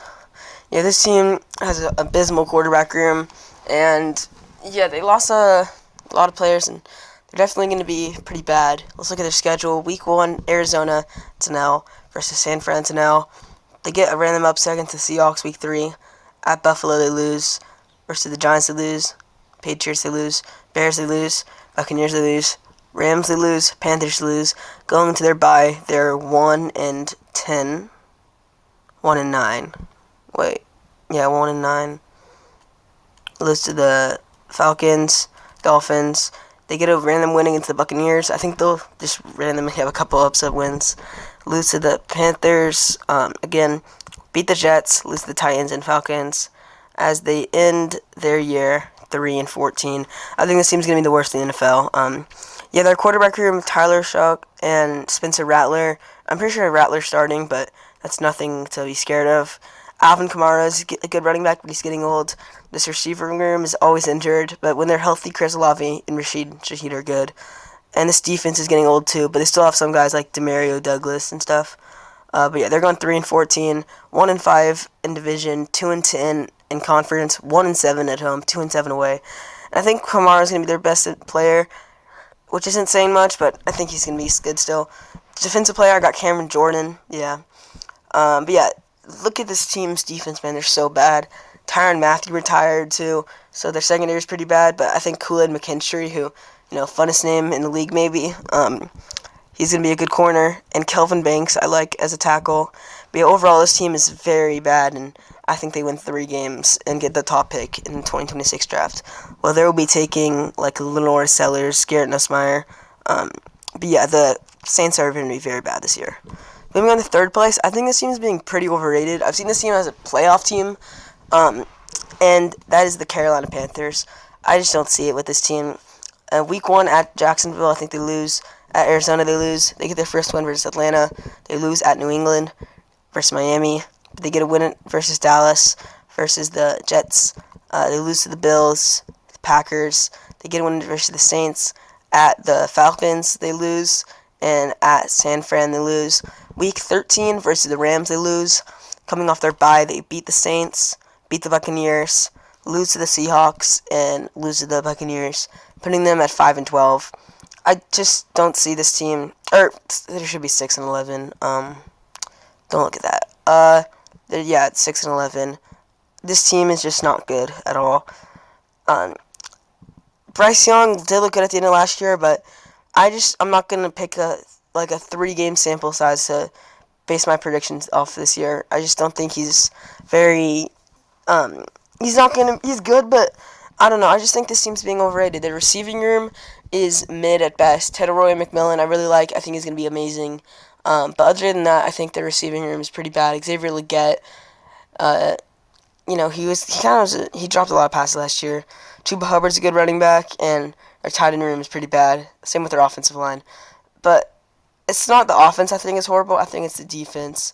Their only good players really are Derek Brown, who they got back from injury, which is very good, and J.C. Horn, who's a great corner. But other than that, this defense is really bad, and I just think overall the Panthers are being really overhyped, and I think that they will win 6 games, 4-2 in division, 4-8 in conference, 4-4 at home, 2-7 away.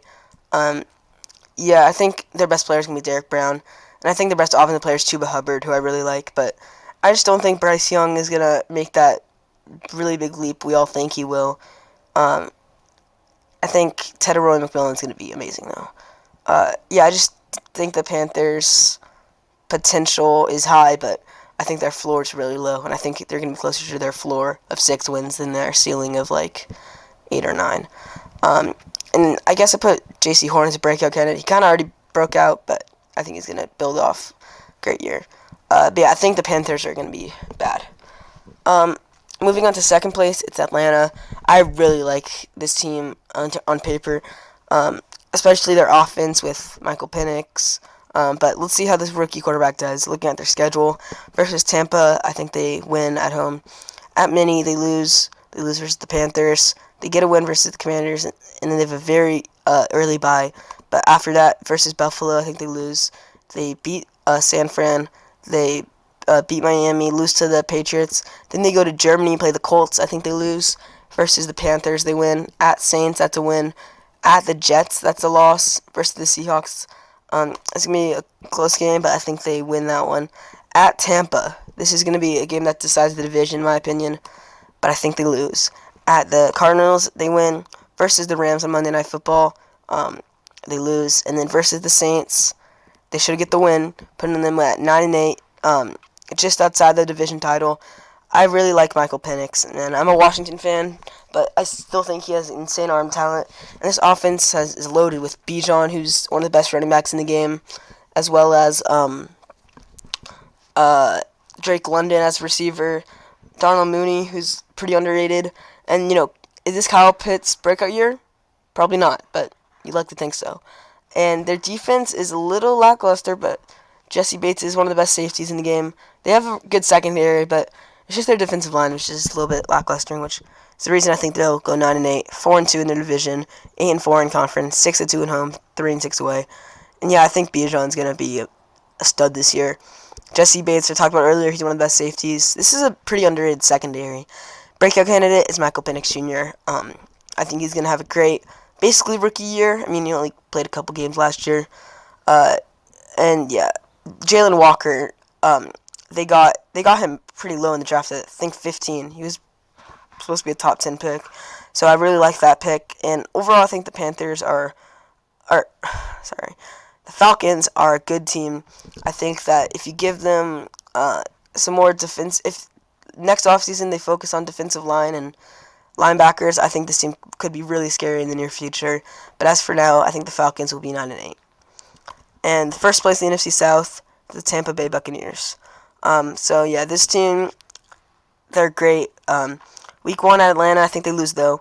Versus Houston, I think they start 0-2, but they get another upset loss against New York. And then in Week 4, if they lose, then their season might be already down the drain. But Tampa Bay kind of owns Philly for no reason. I don't know why. So they win there, but they lose to the Seahawks. But they get hot with a win over the Niners. But they can't stay consistent with a loss against the Lions. But they beat the Saints. Going into their bye, they're 3-5, which is very low for a team that's won the division the last 2 years. But they beat the Patriots. They beat the Bills. They beat the Rams. They beat the Cardinals. They get an upset loss to the Saints. And then they beat the Falcons to take first, I'm pretty sure, in the division by that point in the season. At Carolina, it's a loss. At Miami, it's a win. Versus Carolina, they win. And they go 10-7 and win the division, making another playoff push.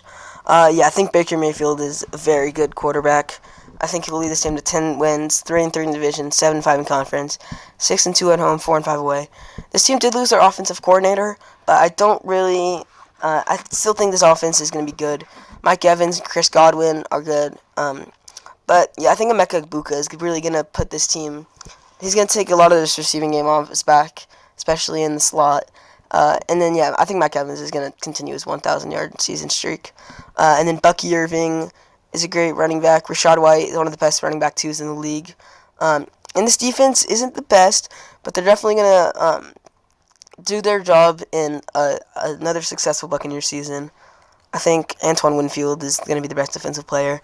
But they have a lot of studs across the board, like Vita Vea, and then linebackers like Levante David.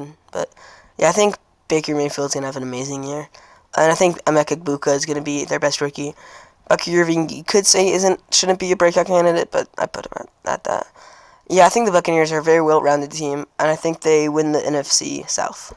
So, looking at the NFC South standings, we have the Bucs at 10-7, Falcons 9-8, Panthers at 5-12, which they should be 6-11, Saints at 3-14. So, looking at the NFC Playoff Picture, the 7th seed making it into the playoffs barely is the Commanders, winning 10 games, going 10-7. The 6th seed is a team that I originally had higher, but it's the Minnesota Vikings at 11-6. The 5th seed is the Green Bay Packers. And then the team that will be playing, the 4 seed, is the Buccaneers at 10-7. 3 seed, you got the Detroit Lions at 12-5. And the Rams are also 12-5, but they have the tiebreaker over them. And the 1 seed, as no one should be surprised, Philadelphia Eagles at 14-3. So, originally I had the Niners in, and then the Vikings at the 5 seed, Commanders at 6. But, yeah, after this, it looks like they have no new playoff team, so that's interesting, but, yeah. So these are the teams that are eliminated from the playoffs. The Atlanta Falcons at 9-8, the Niners at 9-8, the Seahawks at 8-9, Bears at 7-10, Cardinals at 7-10, Cowboys at 6-11, Panthers at 6-11, Giants at 5-12, and the worst team is the New Orleans Saints at 3-14. Okay, so now we have part 2 of the video, which is the NFL honors, so all of the awards. So we'll start off with Offensive Player of the Year, where in 5th place I got Derrick Henry, Baltimore's running back.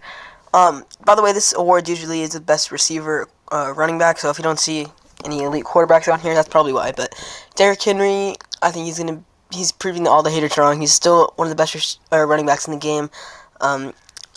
Even on the wrong side of 30, Derrick Henry is still an elite running back. 4th place, I got Jahmyr Gibbs. This guy is going to be the heart and soul of the Lions offense, which is saying something because they have a top 2 or 3 offense in the league, to be honest. And yeah, even with the offensive line that got worse, I still think he's going to find holes and get all the stats he needs for an impressive year. 3rd is Justin Jefferson. I think he's the best receiver in the game, but as of right now, but by the end of the year, we'll see. But I think this guy is elite, and yeah, I think I trust Jason McCarthy to throw them the ball. So yeah, 2nd place, I have last year's winner Saquon Barkley. I don't think he'll have as good of a season, but that's still a good season, obviously. And I think he's going to be, the reason, one of the biggest reasons of why I think the Eagles are going to finish with the most wins this season. But 1st place, I have Jamar Chase. He won the Triple Crown last year, didn't win it. One of the best seasons recently to not win Offensive Player of the Year, but I think he gets it this year, which 1,780 receiving yards, 17 touchdowns, 115 catches, 15.5 yards per catch. Just an absurd season. I think he'll win it. Moving on to Defensive Player of the Year. 5th place, I got TJ Watt. No matter how much questions like the team around him has, he's still one of the best defensive ends in the league. I put him as a linebacker here, but he's probably a defensive end. And I think he's going to be the best player on a defense that carries their team to the playoffs in Pittsburgh. 4th, I have Myles Garrett. I think he's the best defensive player in the league, but I think he'll be 4th just because I think that the Browns aren't going to have that much opportunities where they can, I don't know. He's going to be facing a lot of double teams, what I'm saying is they don't have another good edge rusher. Third, I have Patrick Surtain, last year's winner. This guy's going to be a lockdown corner for another year. He's the best corner in the game. Yeah. Second place, I have Micah Parsons, Packers. I think this is going to be his year where he breaks out into that DPOY finalist. And number one, I have Aiden Hutchinson. Now, I know a lot of people are going to be surprised by this, but last year he was on pace to win the award before he got injured. I think he's going to be coming back better than ever with 15 sacks, 3 forced fumbles, 20 TFLs, 40 tackles. And I know a lot of people are going to say this is a bad pick and stuff, but I don't know. This is the award that I think is going to go to a winner that no one really expects this year. And I think that's going to be Hutch. Moving on to Offensive Rookie of the Year. So, the rookies. Also, J.J. McCarthy, technically not a rookie, but I was going to put him on here, and I made a short a little bit ago about that, but people were saying that he's not eligible because it's not like the NBA. So I'm just going to take their word for it, so he's not on here, even though I think he would be if he could be. Emeka Egbuka, I think he's going to be a great receiver for the Buccaneers. Baker, I saw a stat that Baker Mayfield loves throwing it to the slot or something like that, and he's a slot receiver, and I think he could lead the Buccaneers in some receiving categories, and maybe above Mike Evans. We'll see. Number 4 is Cam Ward. I think this guy's gonna have a good year with the talent he's surrounded by, and I think he's gonna have like let's say like a 20 touchdown, 6 interception year. Like I don't think he's gonna turn the ball over that much. And then third place, I have Caleb Johnson, running back out of Pittsburgh. Or not out of Pittsburgh. Pittsburgh running back. I think this backfield is his. And I think they're going to be a big engine on the Steelers' offense. Second place, I have Ted McMillan. I really like this guy coming out of the draft and being on an offense where he's the clear number 1 option is going to be great for him. And I think that he'll be one of the bright spots in a Carolina team that I don't think is going to be that good. First place, Ashton Jeanty. I know a lot of people think this is the basic pick, but I also think it's the right pick. 1,500 rushing yards, 12 touchdowns, 285 carries, 5.2 yards per carry. Ashton Jeanty is going to be amazing. And also, I forgot to put Trayvon Henderson on here, but I'd say him number 4, and then maybe switch Egbuka and Ward for number 5. But as for this, I think Ashton Jeanty is... I don't really think the list matters that much because I think Jeanty's that good. I think he's going to run away with this award. Defensive Rookie of the Year. 5th place, I have Jahad Campbell. This guy's a Phillies linebacker. I think he's going to be great. Not much to say, but he's a great athletic prospect out of Bama. 4th, Travis Hunter. I think he's going to play mainly corner this season just because the Jags will realize that they have way better receivers than corners. So they'll play him. I think he'll be good there. 3 is Jalen Walker. I wanted to put this guy higher for the Falcons. But, yeah, he's a monster. I think he'll be one of the Falcons' best defensive players. Abdul Carter for the Giants. He's a monster. They drafted him with the top 3 pick, and he's going to maybe, if not one of the top defensive lines in the league. So I think that's going to be given a lot of opportunities for him. He was going to be great. And my winner is going to surprise a lot of people. I think it's going to be Malachi Starks. This guy is a ball hawk out of Georgia, and he's proven he can play against the highest competition. And I think he's going to be... the Ravens secondary is elite, so I think... Yeah, I think this guy's going to be great. 6 interceptions, 16 passes defended, 72 total tackles, and 1 forced fumble. On this list, I forgot Michael Williams, or maybe I didn't forget him, but he's an honorable mention. But yeah, I think Malachi Starks is going to be really surprising to some people. That will surprise a lot of people. But I think he's going to be he's my defensive rookie of the year pick. Comeback player of the year. So this is basically just like someone that was injured last year or mostly played bad. 5th place, I got Rodgers. He was pretty bad last year with the Jets. I think Pittsburgh's a way better system, and he'll be putting up solid numbers as he game manages the Steelers to a wild card spot. 4th place, I have J.J. McCarthy. I mean, you can't really... Maybe you don't say this is a comeback year just because he was injured all last year, but I think he's going to be a rookie coming into an offense that won 14 games last year. I think he's going to be... he's going to be in the comeback player of the year finalist. 3rd place is Dak Prescott, another quarterback. This guy was injured last year. I think he's going to come back and put up really good stats with CD and George Pickens. 2 is Aiden Hutchinson. Now, if I made the awards, like if I was the one that got a vote for all these, I would put Aiden Hutchinson first, but I don't think they'd give him DPOY and Comeback Player of the Year, so that's why I put him second. But I think after the injury, winning DPOY should be good enough for a Comeback Player of the Year, but I don't think they're going to give it to him. I think they're going to give it to Christian McCaffrey, who I still think is going to have a good year. 1,480 yards, 18 touchdowns, which is crazy, but that includes the receiving too, because he's a great receiving back. 270 carries, 5.4 yards per carry.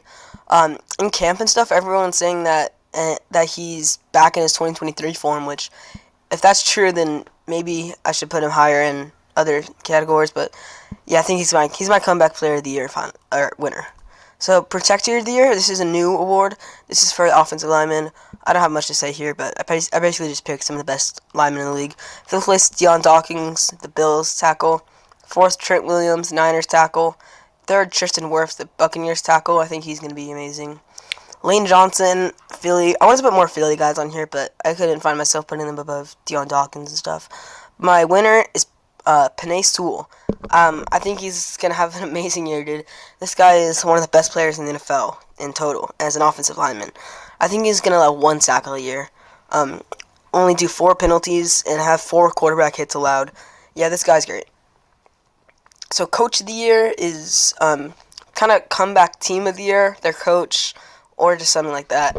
Fifth place, I got Mike McDonald. I think he's going to make a lot of smart coaching decisions this year, and I think he can keep Sam Darnold in as a solid quarterback, which, I don't know. In my Seahawks prediction, I kind of said that he wouldn't be as good as he was in Minnesota, which I do think is true, but I think Mike McDonald's going to finish and Coach of the Year finalist. Fourth place, Pete Carroll. I think after his retirement, coming back into the league and making the Raiders go from, I think, a 4-win team last year, I believe, to a 7-win team with a very sneaky good offense. I think that gets him fourth. And also, back to the Raiders prediction, Pete Carroll made Marshawn Lynch who he is. I think he can do the same with Ashton Shinty. So, yeah. Third place, Ben Johnson. He's a lot of people's pick to win. I just think that the Bears defense is going to kind of hold it back. He's going to be a very creative offensive play caller, but I think the Bears won't have the regular season success to give him it. 2 is Kevin O'Connell, who won it last year, I believe. Or maybe it's him or Dan. I'm pretty sure. I'm like 80% sure it's him. I think this guy is going to prove why he's, I'd say, the third best coach in the NFL, behind Andy Reid and Sean McVay. But I think he's going to make J.J. McCarthy look like I think he is. He's going to make J.J. McCarthy look like a great quarterback, and as the Vikings make another playoff spot. First place, Mike Vrabel. I really like this guy, dude. I don't know why the Titans let go of him, but yeah, he's a great coach. I think he's going to put a very good system in New England, as they have an 8-9 record and a 5-win increase from last year. The last award we got is the most valuable player, the MVP. In fifth place, I got Jayden Daniels. I said earlier in the Commanders prediction, I think this guy, he's going to avoid the fake sophomore slump thing. He's a very good quarterback, and his offense is still very good, and I think he'll be in the MVP conversation. And by the way, I only put quarterbacks on this list because it's kind of unrealistic of running back or receiver. Fourth place, and a lot of people are going to disagree, but I got Patrick Mahomes. This guy, I think they'll bring back the deep ball this offseason with Rashee Rice after the first 6 weeks. Xavier Worthy and Marquise Brown is back. I think he has all the weapons in the world. I think he'll put up a vintage Mahomes season.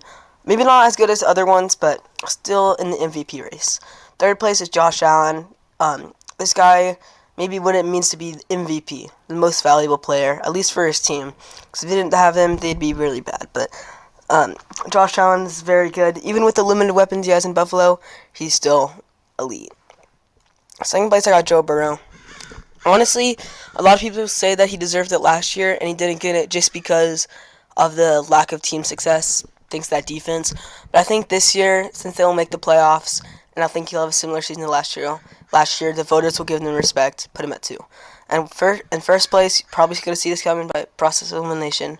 I think this is Lamar's year to win his third MVP. 4,200 passing yards, 46 total touchdowns, 68% completion rate, 6 interceptions. Yeah, I think this is Lamar's season. He's such a great rusher and passer, and all the weapons he has, Zay Flowers, Rashad Bateman, even DeAndre Hopkins, who's still a solid receiver, and obviously Derrick Henry. But I think he'll be the one seed in his conference, which gives him a couple extra votes, I'd say too. But I think Lamar's gonna win MVP. So those are all the awards. Now we have part 3, NFL playoffs. So here's our bracket. You can look at the matchups, maybe see how you predict it, if my predictions were right. But let's start with the AFC wildcard game. We have the 5 seed Denver Broncos at 11-6, traveling to the number 4 Houston Texans. This is going to be a really fun game, definitely defensive. These are two of the best defenses in the NFL, but I think one offense is better than the other. And I think for the third straight year, the Texans win a playoff game as they advance over the Broncos 20-16. Then we have the Cincinnati Bengals at 10-7, traveling to the Bills at 12-5. This is their second playoff matchup between Josh Allen and Joe Burrow. And a couple years ago, Burrow kind of destroyed them in this snow game. But I think this year the Bills are better. I mean, that was a couple years ago, so I can't really base anything off that. But the Bengals defense is way worse, and I think in this matchup specifically, the Bills defense is just gonna, or the Bills offense is gonna tear through the Bengals defense as they win 31-29. I think it's gonna be like a 2-point conversion that Bengals miss, and the Bills win as they advance to the divisional. And last wildcard game, we have in the for AFC, we have the Pittsburgh Steelers at 10-7 taking on the Kansas City Chiefs at 13-4. Mahomes had actually played the Steelers a couple years ago. I think it was 2021 in the 2v7, and it was a blowout. And it was Big Ben's last game as a Steeler. I think this will be Rodgers' last game as a Steeler and in the NFL. And between two of the greatest quarterbacks of all time, I think this is going to be a blowout. I think the Chiefs will win 27-9. Steelers will get 3 field goals and exit as they always do. And I think Mike Tomlin, as good of a coach he is, I think he will maybe be on the hot seat after this as another loss in the wild card. But yeah, I think the Chiefs dominate. So that brings us to the NFC wild card, where we have the Packers versus the Buccaneers. This would be pure cinema. Two very well-balanced teams facing off, but I think the Packers are slightly better. They win 24-19, and they beat the Buccaneers. So moving on to the other game, we have the divisional matchup between the Vikings and Lions. This game was for the 1 seed last year, which is kind of crazy to think about because the Vikings got out so early in the playoffs, and same with the Lions. But I think the Lions get back on track as they beat the Vikings in J.J. McCarthy's first playoff game, 38-21. Yeah, I think this will be a Lions dub pretty clearly. Yeah. Moving on to the last wildcard game, we have the Commanders at the Rams. This will be a very fun game. Commanders 11-6, Rams 12-5. And I think Jaden Daniels' playoff success doesn't prevail here. I think the Rams are a way more balanced team as they get the win 31-17. So after the wild card, here are divisional round matchups. And if you look at this AFC side, Ravens, Texans, Bills, and Chiefs being the final 4 teams would be the same for the third straight year, which is kind of funny. So yeah, let's get into it with the AFC divisional. We have the Texans, Ravens, and up there, Texans are 11-7 because they won the last game to make them. They were 10-7, and yeah. So yeah, versus the Ravens. That's a very fun game. But I think overall, the Ravens' defensive line just gonna eat against this Texans O-line, which shouldn't even make like the Texans shouldn't be this far with this bad of offensive line. I think this is a clear Ravens W, 30-17. And now we have the game everybody is hoping happens in the playoffs again. Bills, Chiefs. Mahomes is, I believe, 4-0 in the postseason. Will he make a 5-0? I think he will. This is going to be an amazing game. I got the Chiefs winning 31-24, and the Bills get eliminated in the divisional round. If this game happens again, I'll be very excited to watch it. I think the Chiefs slightly win. So now we have the NFC divisional, where we have the Packers-Eagles. This was a rematch of last year's wild card. Eagles, way better team overall, I'd say, even with the Packers getting Parsons.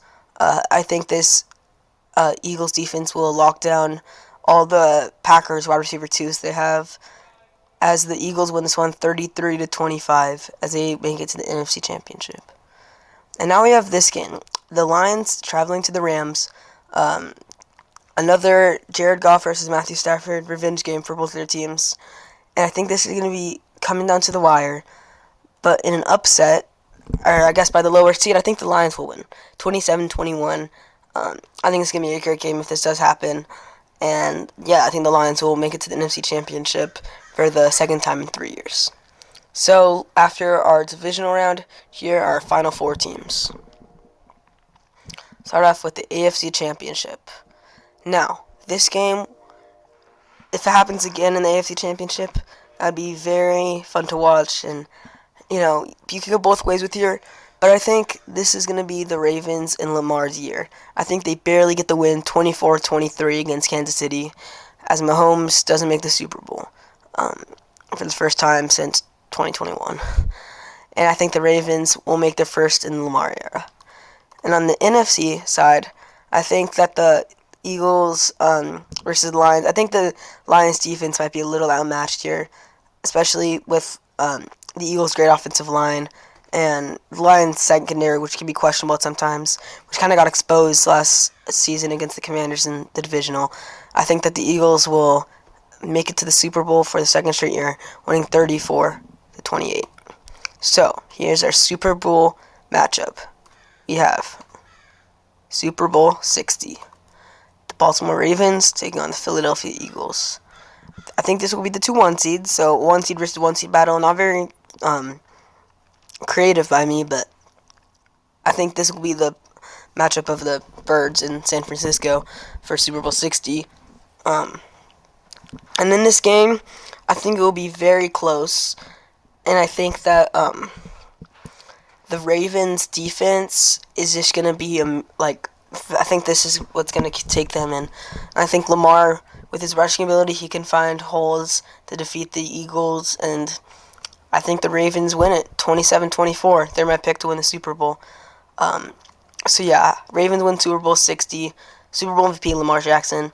And yeah, I think this Ravens team is just really good, man. As you see on this graphic, they have Lamar, Derrick Henry, Mark Andrews, who's still a very good tight end, even after that one drop, which I think people start to overhate him. He's still very good. And their defense, you know, Roquan Smith, Kyle Hamilton. I think overall they're the best roster in the NFL. They will be taking home Super Bowl 60. So thank you guys so much for watching. This video is coming out really long again, and the season starts in a couple days.